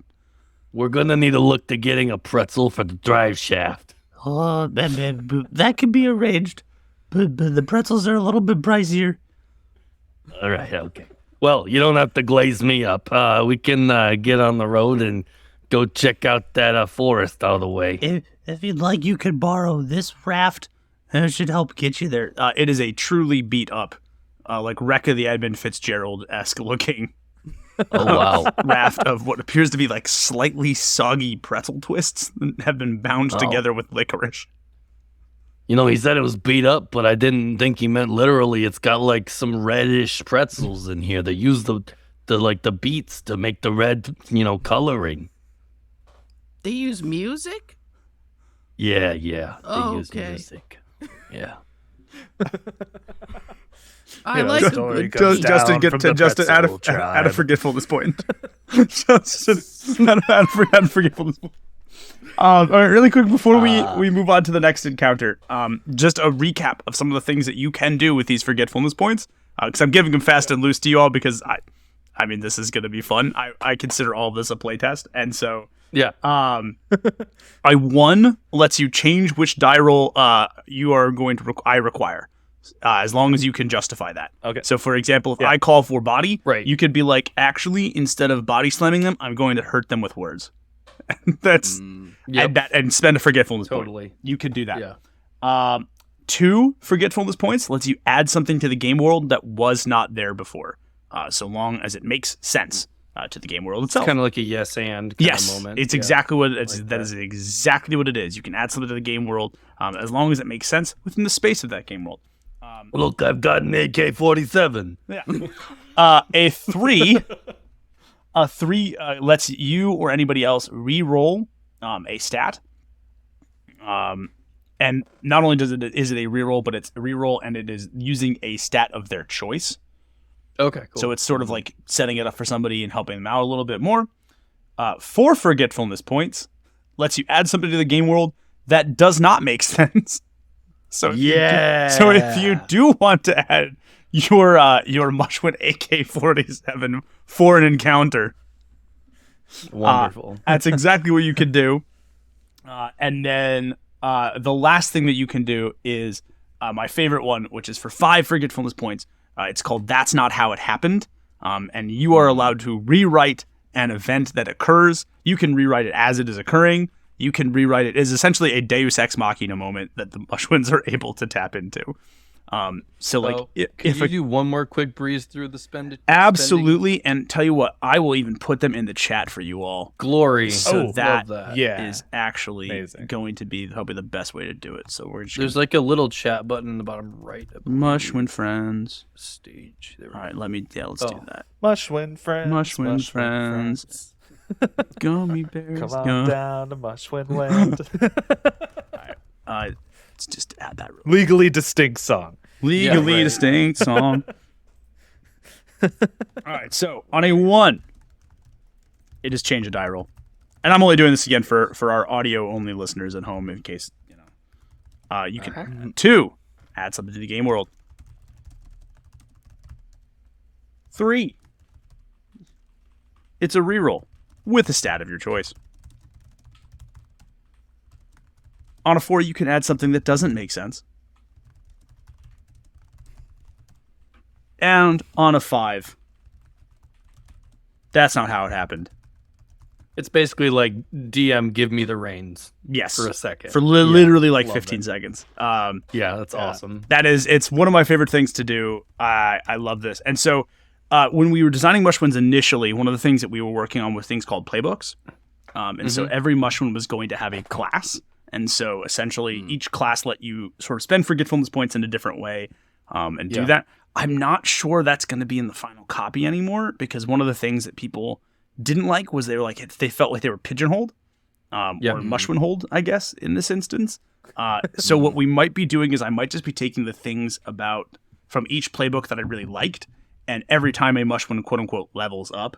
So if you were playing this in a campaign setting, you'd be able to pick one of those special talents from one of those playbooks.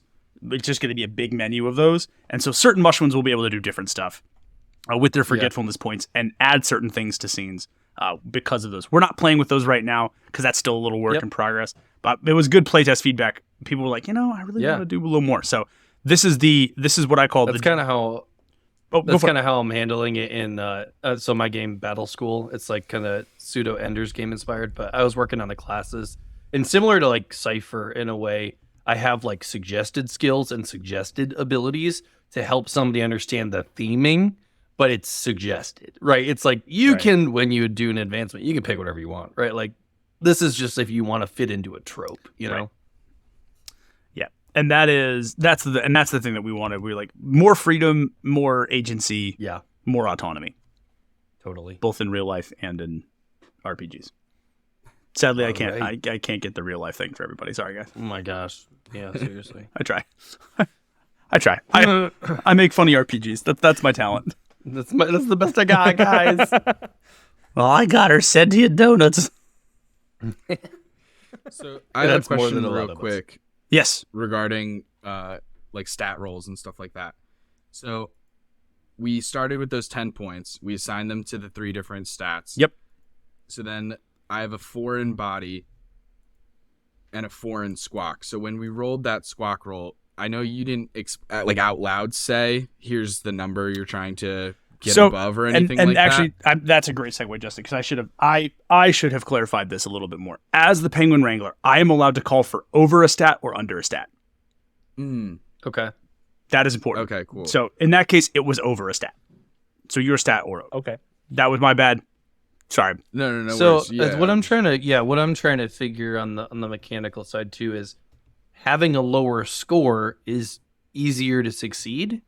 Unless I call for lower But than does a stat. that mean it's a okay? So if I say squawk but it's lower and you have a 2, good luck. Okay. I'm starting to feel it. Yep. I'm seeing where we're got going it. with this. Yep. Yeah, and Okay, that's another one of gotcha. that. And again, full disclosure, that's another one of the features we're still kind of playing around with a little bit. Yeah. Because simplicity was really great. Like people got it immediately, but some people were like, we just like it's almost too simple for some of our players. And we were like, I want just a little bit more, A little more grit. mechanical bite to this system, right? So, again, everyone watching this at home, I hope you're enjoying it. Thanks for watching. You should go subscribe to their podcast. Go download it. Go listen to it on Podbean. Oh yeah. But this is still very much a playtest build. It didn't work. And so, Yeah. for sure. which is kind of how it goes. So, Yep. luckily, That 90% of the clarifies game's it fleshed big out. time. It's just the 10% that I'm still working on. But in any case, are we prepared to journey into the woods and potentially do a combat encounter? Absolutely. I'm So ready. ready. These donut people, they said here we go. turgid plants. What is turgid? I don't know Steve? what that means. Oh, You remember? turgid. I know these things. It's true. I feel like I would like. I'm very magical, so I guess it's a question of how much can I request of the DM in the story. Like, can I manifest in my magic a really like perfect definition? AKA, could I Google the definition You know what? of it within myself? What is your magic stat? 6. Oh, yeah. Let's do magic stat lower, and we'll do that. Wait, but it's a 6. No, you heard so me. That's what I'm trying to say. You heard Okay. me. If it's lower than a 6, you get 5. it. Yeah, there you go. Okay, so turgid, you see, as I Google it to be sure. I imagine that there's yeah. like a thought bubble Give it that a pops big- up, and it's like the dictionary definition in the You thought see, bubble. I'm rubbing my. It's just- I'm it's just like in rubbing reality, my you're just fins looking at it together. all. yeah, I'm just like really getting into it, trying to be like as intelligent as possible because the reality is I have no idea, but I'm gonna get there. I'm gonna workshop it until the words fit. And you see, turgid means gross, either swollen or overblown. Okay. It could be like I don't know what this word means. Tumid. You could describe a water balloon or myself as turgid. Oh. All You right. know, That helps. it's in my vernacular. You know what vernacular means? I don't mean this in a talking down to you way. I just want to make sure we're on the same page. Nah, I'm not sure if I know vernacular. It's not part of my diction, but potentially. Whoa, keep that thing away from me. Okay. Oh wow, those trees are turgid. Yeah, as you are. It's freaking gay. I'm just picturing like you're on this raft and the thought bubble is literally apparent to all of you. And you're like looking at it. Steve's reading off of his own thought bubble like you read off a PowerPoint. Right. Oh, weird. Just Swollen, disgusting. swollen or distended. Oh, my Wow, thanks, Steve. I could have done that without you. And then the thought bubble just disappears. The words just fall into the water. You know what? That's it. That's canon now. The word, Yeah, like literally, Winnie the Pooh. the thought bubble dissipates. All the Oh, type no. like falls off, plinks off the I raft. didn't expect to be littering, but I'll do my best next time. As we all know, mushroom thoughts are biodegradable. That's fair. Y'all, this is great.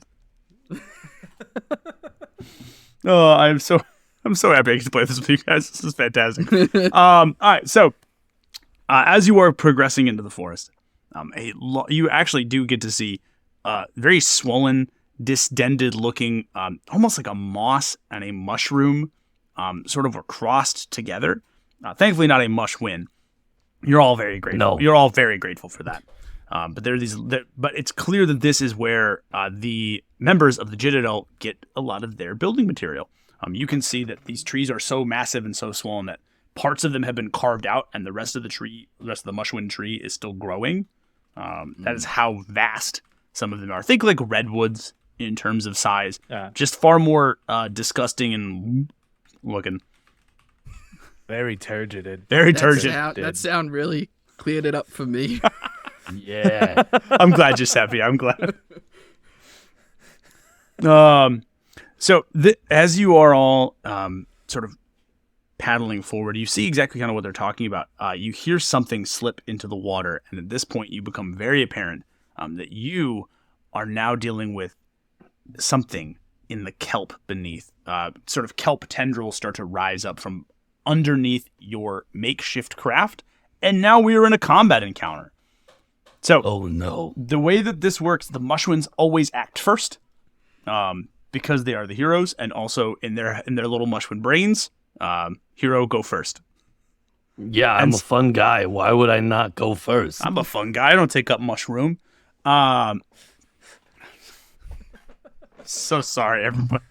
This is all. It's all going to be dad jokes from here on out. It is up to you all to decide how you want to order the Mushuin part of the turn. So, for example, if like DJ wants to go first, if Portobello wants to go first, and then Giuseppe, and then Steve, it's up to you all to order it. But once you order it, that is that order for the encounter. I just realized I should have named myself Portoberto. Listen, you can spend a forgetfulness point. I'll let you change your name mid-combat. I'm spending a forgetfulness Yes. point. My name is now Portoberto. Fantastic. Forgot your own name. It's always been Port Alberto. That is. So there's this kelp stuff coming up, essentially like trying to latch onto our raft. Yeah, it looks like tentacles almost. And so if anyone wants to essentially. My maximum is 9 tickles. I can't do 10. Otherwise, I was there when he got 10 tickles. It was terrible. Not into it. I need to We come had back to and end play the after the war rain with you guys. Everywhere. Extremely embarrassing. I need to come back and play after the rain with y'all. I do. Absolutely. Yeah, I absolutely. I will move heaven and earth to do it at this point. You're more than welcome to. We very much would love it. Yes, all right. All right. All I heard was I was there for 10 tickles. I can't. Oh. Portoberto I'd like to bite the tentacle. just hop Bold down on my move. belly and Just like beak first. Just Portoberto, what is your body score? 5. 5. Fantastic. We are going to go lower again on this one. I think that is Lower than 5. lower than a 5. You got it, my friend. I got a 4. That is lower than a 5. Can you describe to us your assembled companions how Portoberto literally Michael Phelps belly flop dive bombs this? Yeah. Just kind of like, it's more of like Portoberto is standing there on the side of the raft, and just kind of like falls face first, with just my beak into the water, and I say, "You heard the man. Only 9 tickles," and and take a big ol' chomp, with what I like to imagine is a very like type noise as soon as it's bit. It's like every time Penguin, the Batman villain, appeared in like the Scooby-Doo episodes from like the late 70s. It's like that noise. Yes, in fact, you, Portoberto, are now face to face with what you know in your little Mushuin brain is a kelp kraken. It opens up its massive glowing eye, snaps its beak at you. None of those things, however, dissuade you from going and ripping off one of its tentacles. So now it truly has 9 tentacles. Kelp, I need somebody. Kelp. Get a forgetfulness point. Put it back. If I may go next here, Justin. I just kind of like to start manifesting some telekinetic energies, and I say, Portoberto, may I use you as a bludgeoning tool? What? Oh, yes. Glorious. And then I would like to try and pick him up and just kind of repeat his attack, but just with my mind. I'm going to require a magic roll for that, but absolutely yes. By the way, do me a favor, DJ, if you have not already, add a forgetfulness point to you, because the kelp I need somebody thing was just way too good. Seaweed, I see plenty of it everywhere. Yes, absolutely. Right. What is your your magic score? I'm 6 for magic. You are a 6 for magic. That is a really difficult one. I am gonna say it must be a 6 or higher. So I hope you're hoping at a 6. Oh, okay. So I just need a 6. Now again, Otherwise, remember I'm you can choose to. my friend. Now remember you can choose to use forgetfulness points in any way, shape, or form to help modify this. So if you're like, because I've already called for I've already called for a higher roll. So if you're like, what is my lowest stat? I can change that with this forgetfulness point. Oh, so your part of higher or lower gets locked in, and then that's interesting. Yes, because so you can flip them. As a Mushuin, you are able to rewrite reality with the magic and the forgetfulness. So I am telling you, this is a lower roll. You, for 1 forgetfulness point, can choose to make it a lower roll of any of your available stats. Maybe you're I'm just thinking of thematically what I would do instead. Oh, I'm so excited! I love it. I see the steam. Coming out. This is. So I'm gonna use forgetfulness to change the die roll. Love it. And as I'm like manifesting telekinetic energy, I'm like, you know what? Do it yourself. Get him again. And I'm gonna use Squawk to motivate him to bonk again. Absolutely fantastic. Absolutely. So I got to roll higher than a 2. Higher than a 2. 5. That is higher than a 2. It is. What fantastic words do you share with Portoberto to make them essentially redo their entire turn from like the start to finish? Let's see. I think I'm just gonna like inspire him with pure comedy. You know, just like he needs to feel good about himself. I know him well enough. He needs to feel good to perform well. So just a type 5. I have some things prepared over here. Let's see. I wrote that. Observational comment. Comes out with props. Did you ever notice? You ever think about a fact? What's the deal with airline food? Look, you can be a good sport and, get back up and smack back down, and you can mush him into the ground. In this case, the bottom of the water. You got this, buddy. just stands back up, falls back down. What was that? What was that noise again? What was that noise again? And yeah, you snap off another. Captivating. Now you snap off another tentacle. This thing is down to 8 tickles now.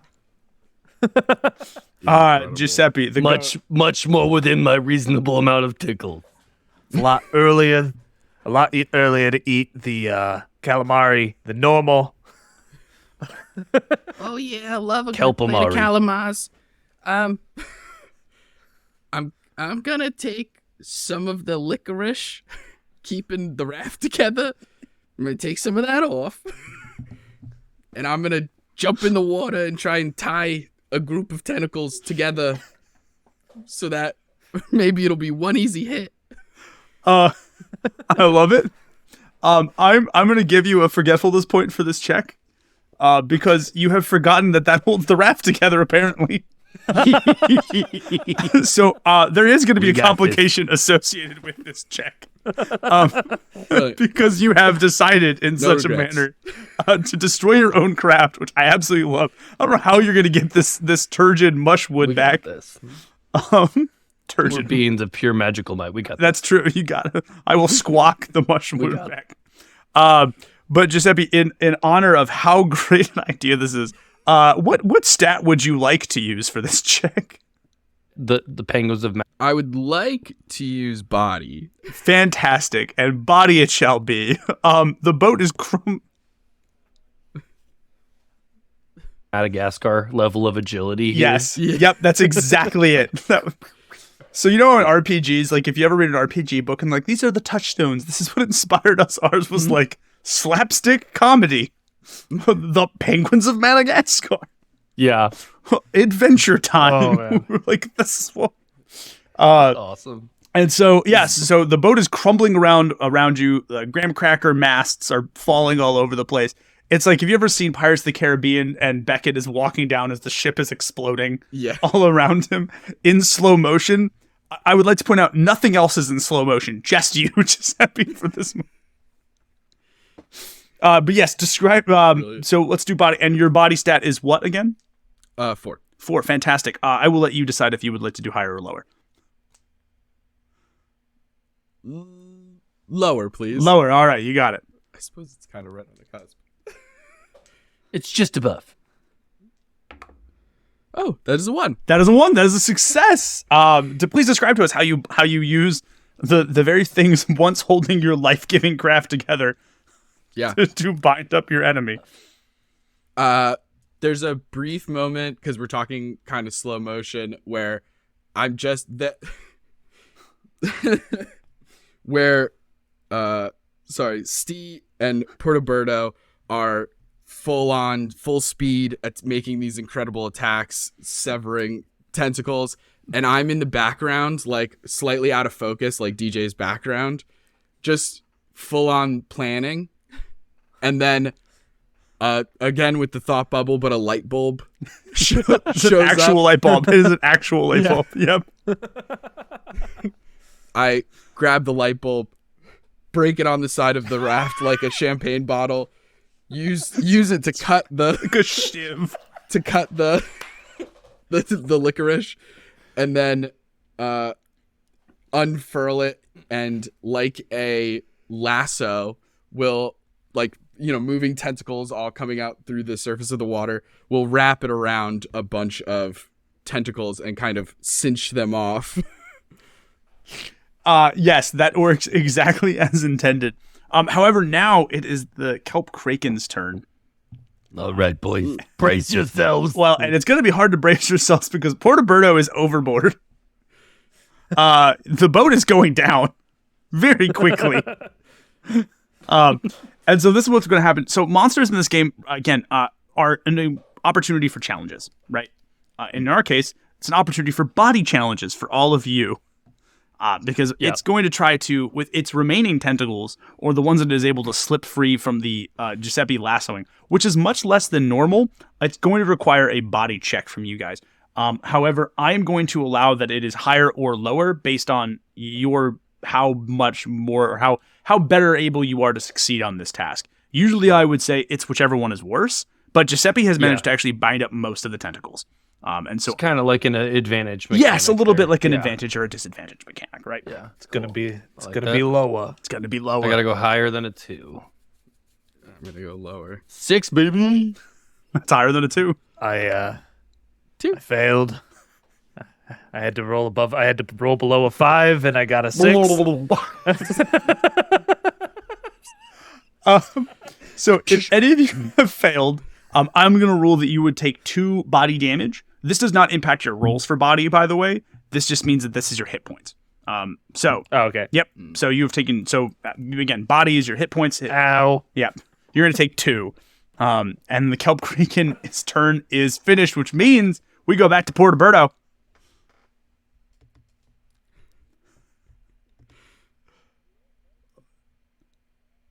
Constricted but not beaten.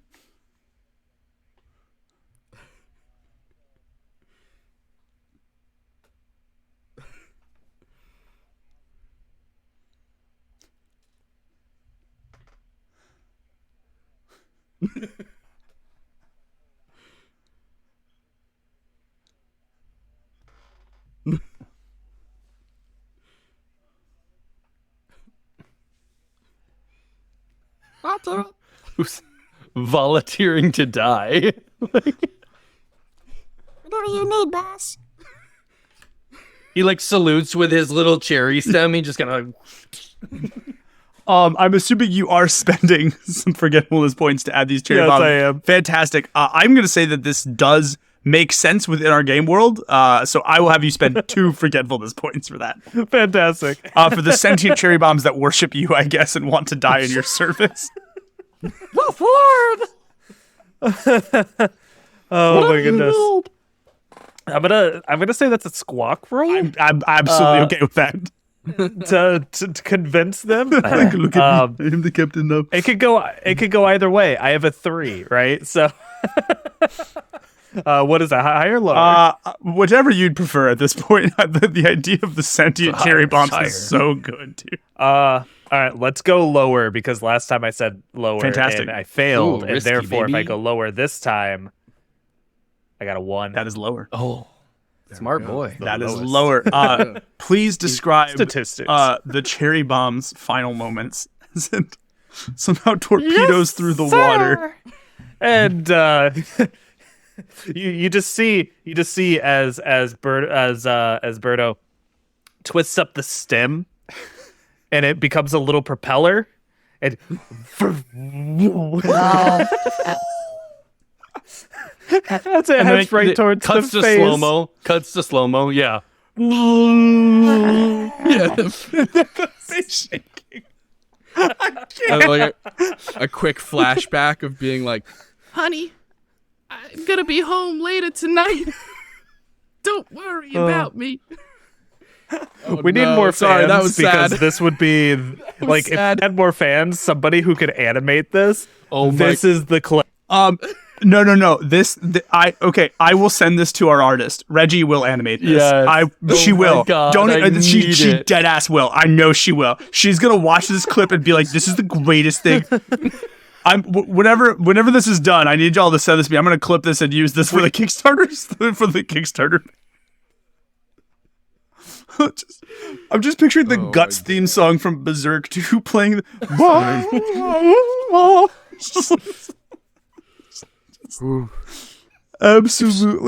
Absolutely. Yeah, my cheeks are. open a window. Just absolutely decks the living daylights out of the Kelp Kraken. Yeah, it works. It goes through. I 10 out of 10. No notes. As I'm floating, like on the raft as it's still sinking, I just kind of salute our fallen soldier. It was lovely knowing you, Cherry Bomb. He Blah, is, blah, blah, blah, blah. he is gone now. But not forgotten. All right. But not forgotten. D. Oh, wait. Yeah.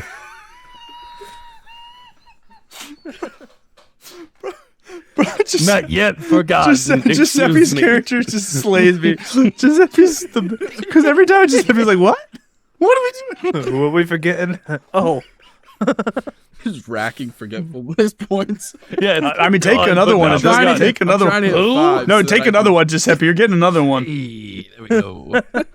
Oh my god, that is so funny. Burn them all in one moment. Dude, just do it. You could read. That's not how it happened. Do it. Run it back. Yes, please. Listen, I'm just waiting for the right. that is how I wanted this game. Like this is how this is playing is how the game is supposed to play.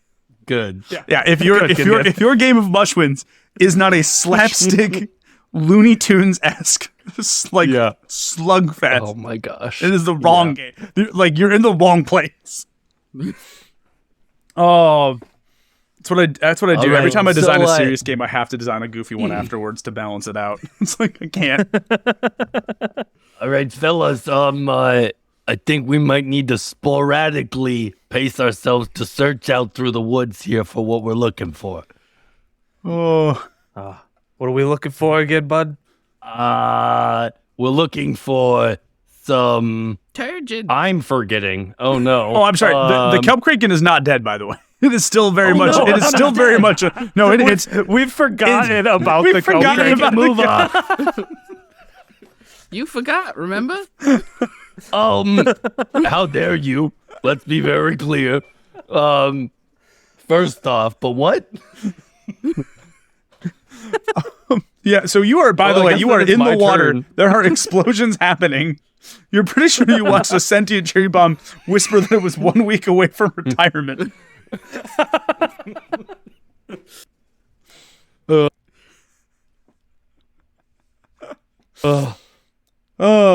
Okay, so then I guess it's my turn. So as I'm clearly confused about the entire situation, I think I would just kind of go over on the log that I'm currently on that's still here. Yes. I guess it's like a pretzel or something.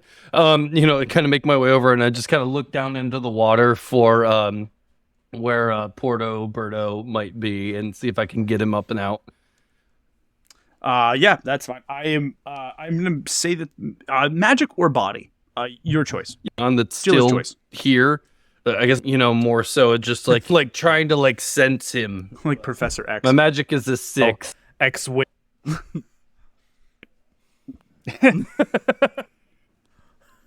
You got heavier since the last time we met. It's all the kelp kraken you're eating. Turgid.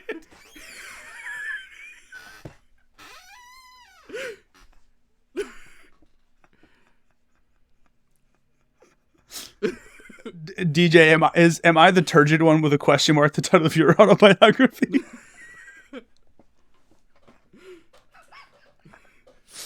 That's fantastic. Yeah, it's gonna be just lower. I think that's just that's just so fair at this point. I got a 1. Yeah, that's low. That's low. That's lower. You Wonderful. sense exactly where Porto Berto is I've at, got you, brother. and you could lift him back up. I just kind of start to swirl my fin in the water and like kind of reverse whirlpool him up towards the top as much as I can. As he's coming up, you just hear him singing, "It's me. Hi, I'm the turgid one. It's me." Just have long blonde hair. I'm in my Mushuin era. Yeah, exactly. Yep. My turgid era. That's more accurate. Absolutely. The older I get, When you come back home from the Chinese buffet, I was in my turgid era. absolutely. Oh my god. Yes, you were absolutely able to lift him out of the water into safety. I guess he's just floating like above your hand. I got you. Still- It's like when you hold a small dog over water, and it's just like I feel like I've got him, but like gyroscopically, I can't lock him in. He just keeps like rolling like end over like.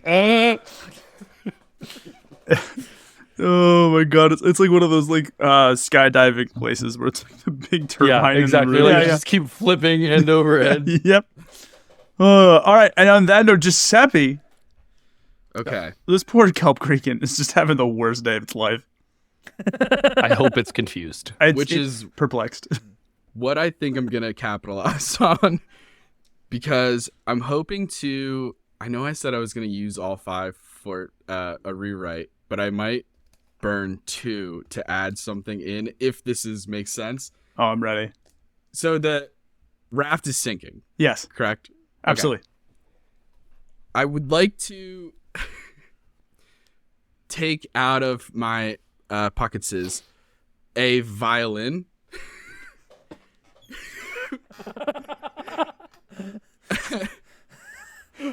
One more song. And start playing a song in the hopes that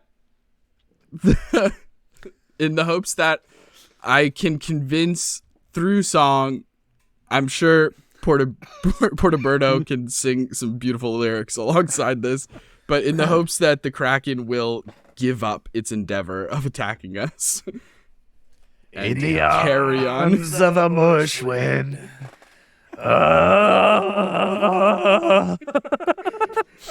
I'm gonna say Squawk or Magic, Giuseppe, your choice. Okay, Squawk. Also, is that 2 points or is it 4 points? I'm gonna say it's 2 points. That's priceless. This is exactly something a Mushuin should do. 2 points for sure. I mean, yeah, like that's totally a thing from the Penguins of Madagascar. Like, why does he have a violin? He had a violin. Yeah, absolutely. He had it. This was my only not my only complaint, but my biggest complaint with one of my favorite systems, which was Blades in the Dark, was the system of flashback, where it's like flashback. Yep. I did this. I'm like, no, I don't want limits on the flashback. No. If I got points, let me spend them. Come on, let me cook. Let me cook. Yep. Okay. I'm gonna go Squawk. Is it above or below? What is your Squawk score? A 4. I'm gonna say above. Above. Okay. I'm gonna say above. What an experience. Trixie. That's a 6. That's a 6. Oh, baby. Yeah. Yeah. For a second, TJ said, "Oh baby," I was like, "Oh baby, you got what I need." You got what I need. You say he's replacement just a All right, what song, Giuseppe, are you playing and getting? I guess Portoberto to sing with you. I think. Oh gosh. Now all I'm thinking of is like late 90s, early 2000s hip hop songs. Yeah. And I'm thinking of that song, "Move, bitch, get out the way." Get out the way, Move, Kel. Boom. But I'm playing violin, so Dun dun dun dun dun. Yeah. originally I was going for Titanic. No, but it's this is better. It's better. This is definitely better. So yeah, I'm using the violin. I'm hitting it at odd angles and doing that thing that certain guitar players do, where they like do like percussion. yeah. With Oh, it. yeah. Somehow The I'm doing that with a slaps. violin. Yeah, absolutely, of course. Why wouldn't you? That makes sense. I mean, a penguin could easily, right? Yeah, I'm a Mushuin easily, absolutely. With this dexterity? He like, I feel like What's this he just has the dexterity? violin tuned to just one chord, and then just like I cannot with this dexterity. The one flipper. Absolutely. Berto turns and looks at the imaginary camera and goes, "For just the price of a small cup of coffee a day on the One Shots Tavern Patreon, you too can put a Mushuin through violin lessons." You joke, but I did try to make the PDF cheaper than coffee at Starbucks, like on purpose. Amazing. Oh my my face is just absolutely on fire. At this point, I'm not sure what the Kelp Kraken is thinking at this juncture, but it is thinking it does not want to be here. Sheer confusion. Sheer confusion, just raw energy, and now it's just like I don't We're want. clearly not to be trifled with. And it takes its opportunity and it just kind of does this, or it does this. because one of its tentacles is still bound up by the licorice of Giuseppe. Quick, grab the tentacles. We can use them to tie our boat back together. I can't believe that went almost identically to last time. Like that never happens twice, 100% win rate. 100% win rate. That was good. And it was so weird that we saw a kelp kraken inside the forest. I know. No water to be found of. What? Oh. Yeah. Forget that you're on a... From my experience, land the dwelling. moisture, it might be the sweat glands are kicking in an overdrive or something. I wish some of you had five. Like, yeah, we weren't even in a river this whole time.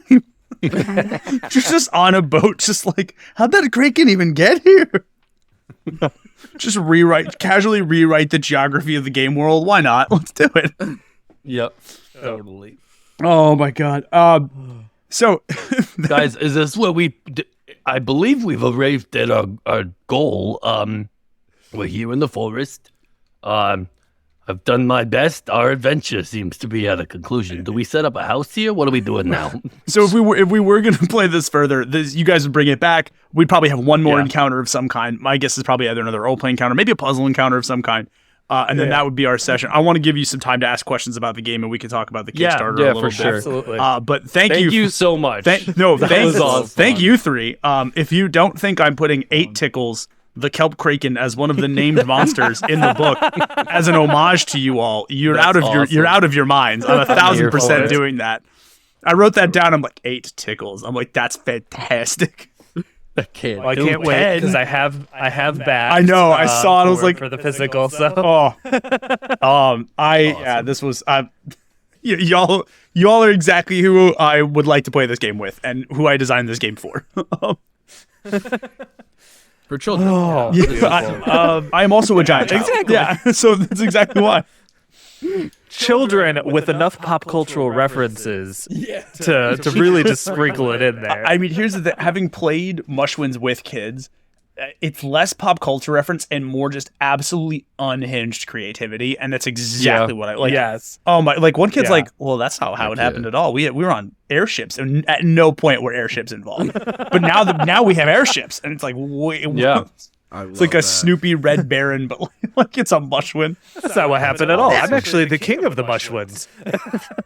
Actually, that's not what happened at all. Mushuins aren't even real. What? What? What are we? Camera pulls out. It's just 4 guys sitting around a table. It just became the most meta game ever. One Mushuin succeeds on the magic check, and they're like, "I'm not even real." I'm a You just figment. hear like off camera cut.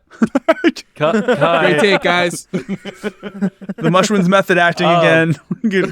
Get him out of here. Very so good. fun. So, now that you guys have reached your initial goal, Yes. right? What are you thinking as far as stretch goals go? Because we're only about, I think, We have 18 days left. less than halfway. Yeah, we have 18. Yeah, you got some time. Yeah, we have 18 days left in the campaign, which is Well, here's a quick question. I want to get into stretch goals. Sorry to cut you off, DJ, but I'm changing the question. So really quick, how many? You've done a handful of books here, right? Yep. This is your fifth. this fourth, is the fifth? so this is the 6th technically, but this is our 4th Kickstarter. Okay, that's where I was going with Yep. that. So you've done 4 Kickstarters. So obviously we just did our first ones, but like Congrats you know, again, by like the way. that Congrats beginning again. wave. Thank you. Yes. Yeah, and like the first wave, and then like that last 3 days there, everything just like goes crazy. Kickstarter boosts stuff out. For you guys, like, what has that been like for funding? Like, has it been dramatic? Has it been most of your stuff? Have you been doing marketing elsewhere? It depends on the project. So, the Kickstarter wisdom is always first week and last week are always your big ones. Yeah. Always, always, always. And then DJ, really quick to talk about yours. We have 5 stretch goals. So we actually hit one of our stretch goals, which I need to make a post for today. But at $600, everyone's getting a free Mushuin sticker of one of the enemies in the book that gets included. So at $800, we're doing a live stream. Reggie, who is our artist, and I are both going to be coming on and drawing live stream Mushuins. So you get to see what a great artist works like and which one of them doesn't. Then at $1,000, we're including 4 full color removable character cards. So like it'll be like a little Mushuin, a little name thing, and like things for the stats and the forgetfulness points, and you'll have to just cut that out of the book. And then at $1,200, it's an additional full color illustration because I need to make sure that my artist is getting compensated for that. And then at $1,600, it's 4 additional characters. So Awesome. yep, those are our 5 stretch goals, and we wanted to keep them simple.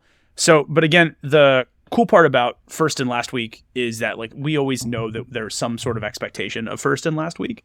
I will say zines have seemed to be the most first and last week heavy out of the ones that I've done and the ones that I've seen from my friends.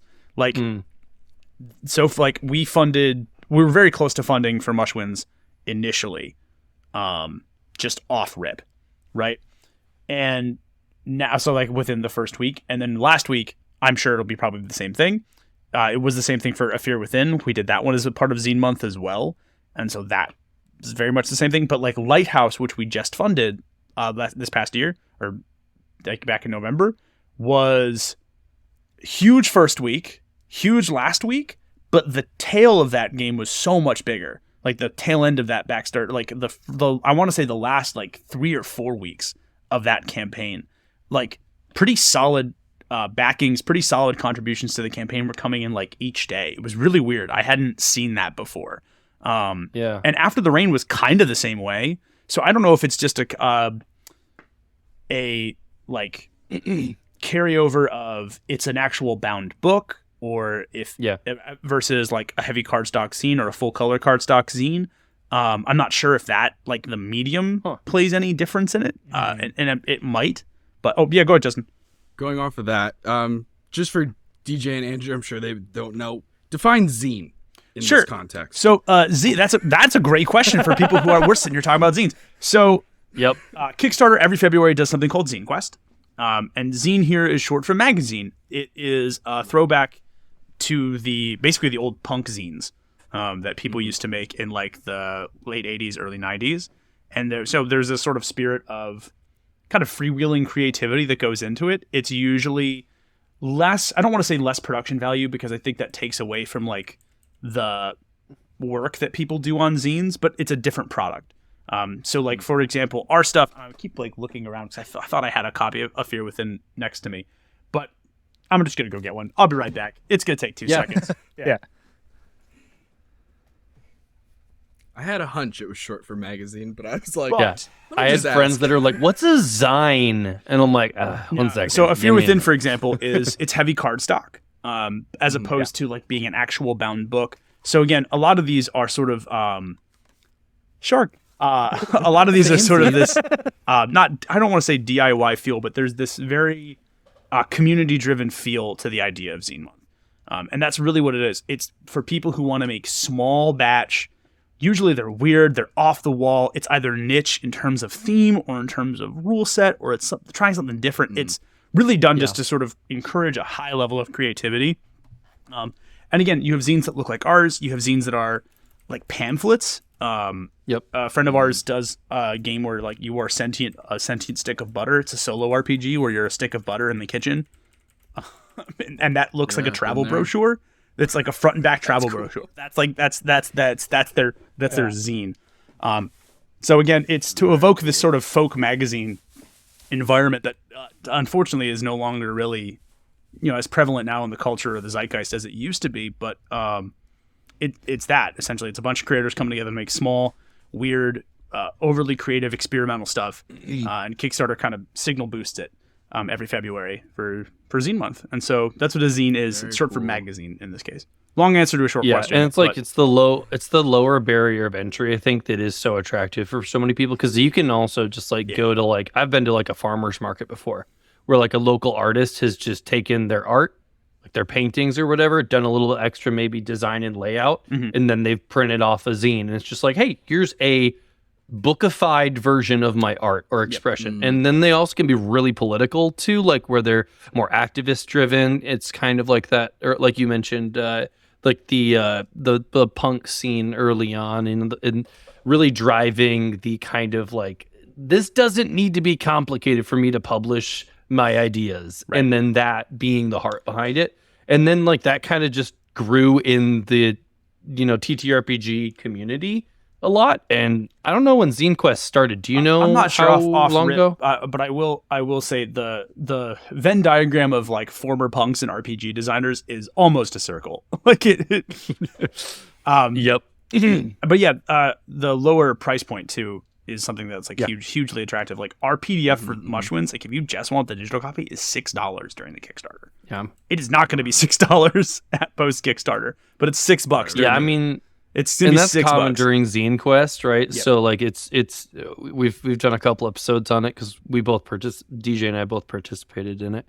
But it's like you would go through all these amazing, crazy, weird ideas on the Kickstarter page, and I backed like 10 of them, right? And each one I'm like backing a digital copy for a lot of them, printed for others. It's like $5 to $15 that I'm sinking into any one of these cool projects, and I'm getting, the whole result. It's just such a I'm fascinated by it, super excited about it, and like really want to keep doing it every year just as like a creative endeavor to like get something out of myself. We were talking with Justin before, like about some of the stuff you've done on like DM's Guild and whatnot. I think that like you're probably like primed. You might even have something that's ready to zenify, Probably, I could definitely 1,000,000% put stuff together. Yeah. Yeah. Well, and that's the thing I like about it too, Justin. Just to encourage you to go do your own stuff, because like that's like the cool part about this is I get to be like, yo, if you got cool ideas, just do it, send them my way, or tell me when. I'll help. I can help in any way I can.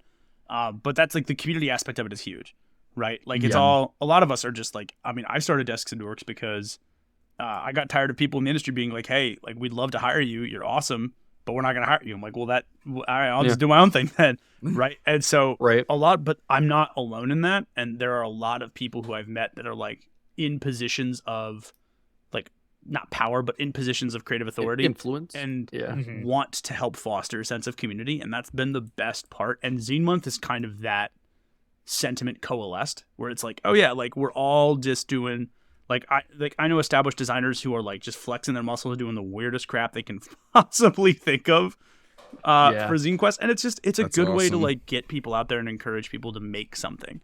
Because the barrier of entry, if you just do like, oh, I'm just going to do a digital tier, right, for my game, like you don't have to, right? You don't have to do a physical tier. You don't have to print it. You can just make it a zine that's digital only. And like, a friend of ours by the name of Graham Gens did his game, which was Under the Autumn Strangely, and they did, and I was like, oh, he didn't pay he paid for the cover art. That was it. Everything else is public domain in that book. It's all free use public domain. Aspiring game designers listening to this, the Library of Congress has their entire digital archive, and you can search by copyright free. That's what I did for some of my games. We had a game that was all about propaganda, and guess who borrowed early propaganda posters from the Spanish-American War? This dude. Awesome. Right.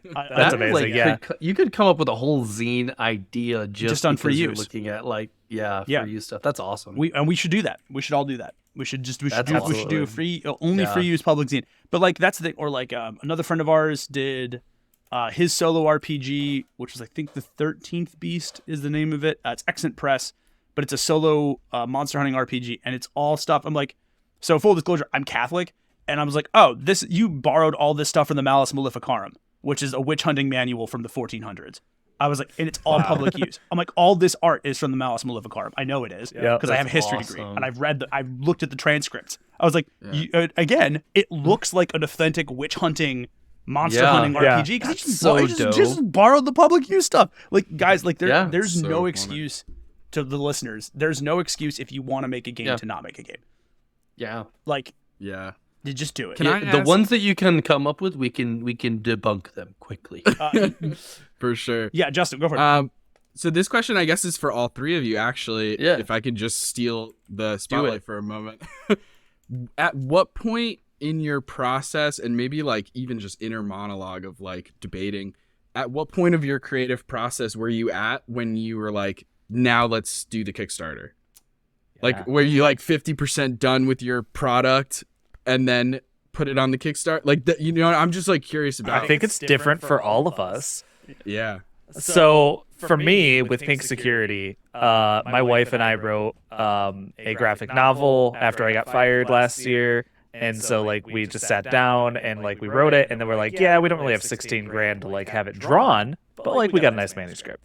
And so like I then started to like put that together because I was like running like a game. And so I started putting it together in a format that works for like lore in a TTRPG book, right? And what I did next was I just I was like, oh, well, let's gamify it now, right? So I was personally about, I would say, at the 50-60% mark done, whereas Andrew, But you kind of where were you at? cannibalized, not cannibalized. Yeah. But you kind of like you exactly. had other work that was ready to go. You know, This is why Obsidian so- files are great. yeah, right. If you've never played with Obsidian, it's one of my favorite note-taking tools ever. It's incredible. But for me, I was much more on the side of like, I had so many just like gripes, I don't know, with a lot of games that I had played, and I was like, I just want to make this better. And like, if you've heard me talk about, and our listeners definitely have heard me talk about teamwork, like that's what I wanted to build around. I'm like, I want to make games that like feel like the whole point is that you are working together. Yeah, like you can have that in games. We worked well together today, right? But like it was, I want to build around a mechanic that is directly a part of the gameplay experience that makes Right. you feel like you're really working together. And I had been sitting on that for a while, but I hadn't put anything on paper. And I really wanted to do, not to retell my whole massive story, because you know how that goes. But yeah, I had an idea, but I didn't have the, I don't know, the marketing idea to pair it with yet.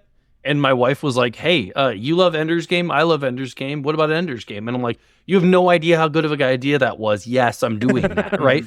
And so it locked in. And so I launched with some art and a lot of really strong ideas of how the rules could work, as well as I had ran a similar like subsystem rule set that I made for Cypher.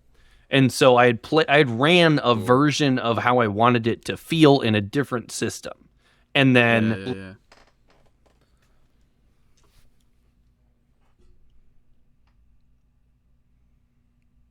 Amazing. So Kyle, your turn. It's different for every project. Yeah. So I'm going to do the one thing that I always encourage anyone to do, which is to give actionable advice. Because I hated going to like creative conversations and being like, all we've talked about is theory. Not that you guys have talked about that. You guys have been awesome, by the way. Like this has been like one of the most podcast fun I've had. Yeah. Trash. Absolute trash. It's going to be huge. I'm sorry, I can't. But their advice is fantastic. I will say, for me, I know something is good. I've been very lucky, and I've been very conscious about surrounding myself with people who I know will tell me the truth, which is why I don't tell people it's my game usually, if I can avoid it. But the people that I play it with are the people who I know will tell me, Kyle, this is shit, if it's really bad. And at that point, I will either attempt to make changes, or it goes to something called the Shadow Realm folder, which is where all of my failed game concepts go. And I could go to them if I want like extra stuff, but I don't waste a second more on it than I can. So my first advice would be to play the game in some way, shape, or form, and see what the initial reaction of players is before we do anything, right? That's my first step always. But to give you, I guess, some like when I started, so like after the rain, I wrote in a week, which feels like a fever dream. Like interesting is having. Yeah, I wrote it in a week. I don't know what happened. But like I want to say 95% of the game was done in that initial 7-day period, and which was bizarre. And some stuff got changed and polished, but it was basically 95% done before it even got on Kickstarter. It's 100% done before it got on Kickstarter. I haven't done that since. Like Fear Within was probably, I want to say 60-80% done. Lighthouse was about 60-80% done. Mushuins was about 50-40% done when we were like, we should launch this on Kickstarter. We need to start laying the groundwork. But I think the best actionable advice to do is to, again, not that Andrew and DJ's advice wasn't awesome, because it was. I'm so sorry. I realized as soon as I said that, I was like, I sound like No, such you're fine. We're making like fun of you. such a dick. You're good. But like the best advice I can give is play it Yeah. first, because the last thing you want to do is spend all this time on rules, on whatever, and On art. on art. Oh god, the art's the last thing you spend money on, always. Yeah. Like straight up. And Yeah. TJ's like, I'd spend on art first. That's all I spent money on, all of it. Yeah, I mean that's okay too. But like, I just like, but I didn't. We weren't gonna spend anything on art assets for a game if I'm gonna be bad, right? Like, If it sucks. Yeah. Yeah. Totally. Fair. And like I think to that point, right? Like, so I think for me, I had ran like that idea, you know? And so like I tried the way that I wanted the mechanics to feel in another system. Mhm. Right. And I was like, but I know this works because it felt good and people responded well to it. So I know I've got at least an idea. And then I play tested it pretty quickly after that. And I was like, yep, I'm gonna do this. I'm gonna figure this out. And then playtesting has been my favorite thing I've ever done as a dungeon master or game master in anything. Like For sure. getting feedback. We had another recent episode an episode that's not yet out, but will have been out when this one comes out. You know, they were giving advice because we played in a playtest for their game, and they said playtesters are amazing at figuring out what's wrong, and they're terrible at the solution, right? So like, listen to what's wrong when they say it, when they point it out. Don't always listen to the idea because they did, you know, like, but like you can, of course, feedback is amazing, but the idea is like people feeling out your game will get a sense of your core design ethos pretty quickly if it's a good idea, and if they don't, you'll know. Yeah. We do a whole video series on this. Actually, I did. So if you go to the Desks and Dorks YouTube channel, selfish plug here, but like I did a whole video series on like if you want to make your own RPG, because there were so many things that I had to learn or like learn from other people that I was like, I would just like this all in one place for somebody. So I'll tell you the 3 things that are the most helpful. If you can get your whole system or as much of your system onto the front and back of an index card, that is the first thing I will tell everybody, because what that does, and don't give yourself more than one index card. Don't give yourself more than a sheet of paper. I'm serious, because it will force you to boil down what is really important to you and into that system. Right. Because That makes a lot of sense. it's one of my favorite ways to do it.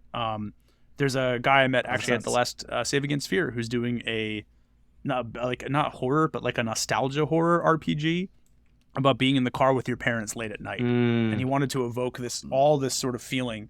And he's like, I can't write it. I'm like, just put as much as you can on the index card. And he came to me the next day. He's like, oh my god, I got it. I'm like, I know. Makes a lot of sense. Yeah. Because it forces you to coalesce everything that you need into those basic systems, and your brain literally will organize from importance whether it knows it's doing it or not when you're out of real estate, which is why I love the index card. That's like my first thing. I record all my playtests and I'm not there for them. So full disclosure, I've played some of my RPGs less than some of my playtesters have played them. And I'm not present for those playtests. I record audio of those playtests. Wow. What Andrew is saying about like your playtesters are really bad are really good at finding out the solution or finding out what's wrong, but bad at the solutions. You get so much from the nonverbals of people who would act or phrase or couch things in a different way if you were present than you would if not. And I think I've gotten as much, if not more, from the nonverbal or like the tonal cues of my playtesters than I have from their actual illicit feedback. Yeah. And those are the 2 things that I would encourage if you're going to try to game. And then if you're like really like lost in the sauce, I always tell people, I'm like, just do like one combat encounter, do one story encounter, do one thing, right? Like a friend of mine was like, yeah, exactly. Like I had a friend who was like, he's like, it's like a 400-page thing. And I'm like, dude, like, and he hasn't tested a combat encounter yet. I'm like, dude, you don't know if any of this works. Like test a single encounter, like just the small building blocks first.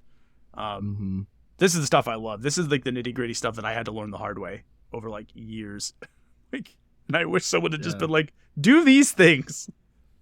And like, I think that, awesome. again, I'm on my first foray into all this, but like, I think the things that have worked well for me is when I put a really hard line creative constraint on certain things, right? So like the idea of the index card for me, like, because I am doing the art for my own book, I was like, I'm doing black and white, no color. I'm not messing with color, right? Because like that made me think in terms of a more limited concept, not just because it was less work, but it also pushed me to think more creatively with only black and white. Yeah. And then similarly, like with the system, as I was working through it, I'm like, I'm not doing crazy stats. I don't care about that. We're doing one mental stat and one physical stat. That's it. Right. Like, and I was like, it doesn't need nuance, right? Those are the main buckets that we understand and are familiar with in so many other games. Great. That's it. And so like those level of like really, really narrow creative constraints actually bred infinite more creativity than if I had full color and, you know, a bunch of more stats and all this other stuff for my early decisions. Like it would, I don't know if I'd ever get anything done. Can I tell you guys a fun story about limitations being essential? No, so you cannot. All right, I'm like, sorry, it's a limitation that I'm putting on this podcast. It's because I said your advice was trash earlier. So DJ, you've got a copy of After the Rain with you. If you look at the spine of After the Rain, it doesn't have the name of the game on it. It does not. But it has that cool binding, which all of our books now have a binding like that. I joke that we're like the golden books of RPGs. Oh, that's awesome! Because that way you know it's a Desks and Dorks title when you see that weird looking striated spine. It was not intentional at first.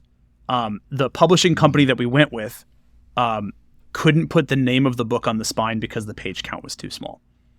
And so we were like, if you can't put so then now you're all starting to hear the problem of like, if you can't put the name on the spine, then how are people going to know what game it is? And so what we did was we played around with spine designs, and I took it and I brought it to the RPG section of my LGS, and I would stick it in places and see what popped. And so if you look at all of the 5th edition rule books for D&D, it's the same really black, red, kind of boring, very staid. And so bright teal, if it sticks out in the middle, you don't even know what it is. You'll grab it from the shelf because your eye was drawn to the color. That was a limitation that has served us beautifully and is now like a cornerstone of like, quote unquote, the Desks and Dorks style of That's awesome. RPG. So there's some inside baseball there. This has been so fun, guys. My gosh, I thoroughly enjoyed having both Kyle and Justin on today. You guys were wonderful. Thank you for running this game. Justin, thank you for being a hilarious new co-player. Giuseppe. That was insane. Listeners, thank you. Thank you so much for putting up with our wild BS and listening along. If you guys want to support the podcast, the best ways that you can do that is you can check out our merch. You can check out our Patreon if you want full access to like our full playthroughs. You can follow us on social media. Go follow us on TikTok, but also maybe please follow us other places too, because you know things are weird right now. And also I'd like to roll out the red carpet to our guests here. How can people follow and support you? I'll start over with Justin. So I'm Justin. You can find us on it's mainly TikTok and Instagram, so fingers crossed. But that's at So You Want to Be a DM, and then we have our podcast, of which I'm the co-host, of So You Want to Be a Dungeon Master. And you can find us on both of those things. And then we're working on the Patreon, YouTube, Twitch, and all the other fun things, eventually working into the fold. We just opened our Discord to the public, so awesome. Baby steps. Heck yeah. Yeah, please go check out Justin's content. They have some phenomenal stuff on TikTok, great advice, and honestly, I was talking to DJ about this. Some of the best vibes. I wish you all the success. You have such a welcoming way of words and vibe, and the community you're already building. I'm excited to be around that. So thank you for being here today. If your vibe is anything like playing with you, it's immaculate. Oh, thank you so much. Yeah, adds to his bio or to their bio. Giuseppe vibes, immaculate vibes. I love it. Appreciate that. And Kyle. You can find all of Desks and Dorks stuff. We are on YouTube. We're on Facebook. We're on Instagram. I'm kind of on Threads, not really. But we're on Instagram, YouTube, and Facebook mainly. You can also, if you're interested in picking up any of the games we talked about, you can get digital. Yes. You can get digital copies of our games over at our itch.io page, or if you want a physical copy, you can get it from any of our distributors. But I would encourage you to go and get it from either Indie Press Revolution, Exalted Funeral, or World of Game Design. If any of those things interest you, we're also still on Kickstarter at the time of this recording. There are 18 days left in the March of the Mushuins Kickstarter. So if you liked what you saw here and you would like to take part in the chaos or face 8 tentacles, who is definitely going to become an NPC in this book now, like for sure, then you can go ahead and you can back us on Kickstarter. We tried really hard to make that one as affordable as possible in the spirit of Zine Month. So like you can get a PDF for $6. Oh my goodness, that was a blast. Thank you guys so much for watching. This one was a little bit different. We decided to give you the gameplay and everything in its entirety because it was a little bit of a shorter session. But also, we're really excited about this project and we want to help Kyle get this out there. So if you're interested, please check out the link in our bio, in the show description, all that stuff to check out March of the Mushuins right now, funding on Kickstarter.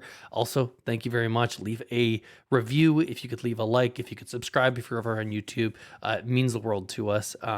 This episode was an absolute blast to bring to you guys. Thanks for watching.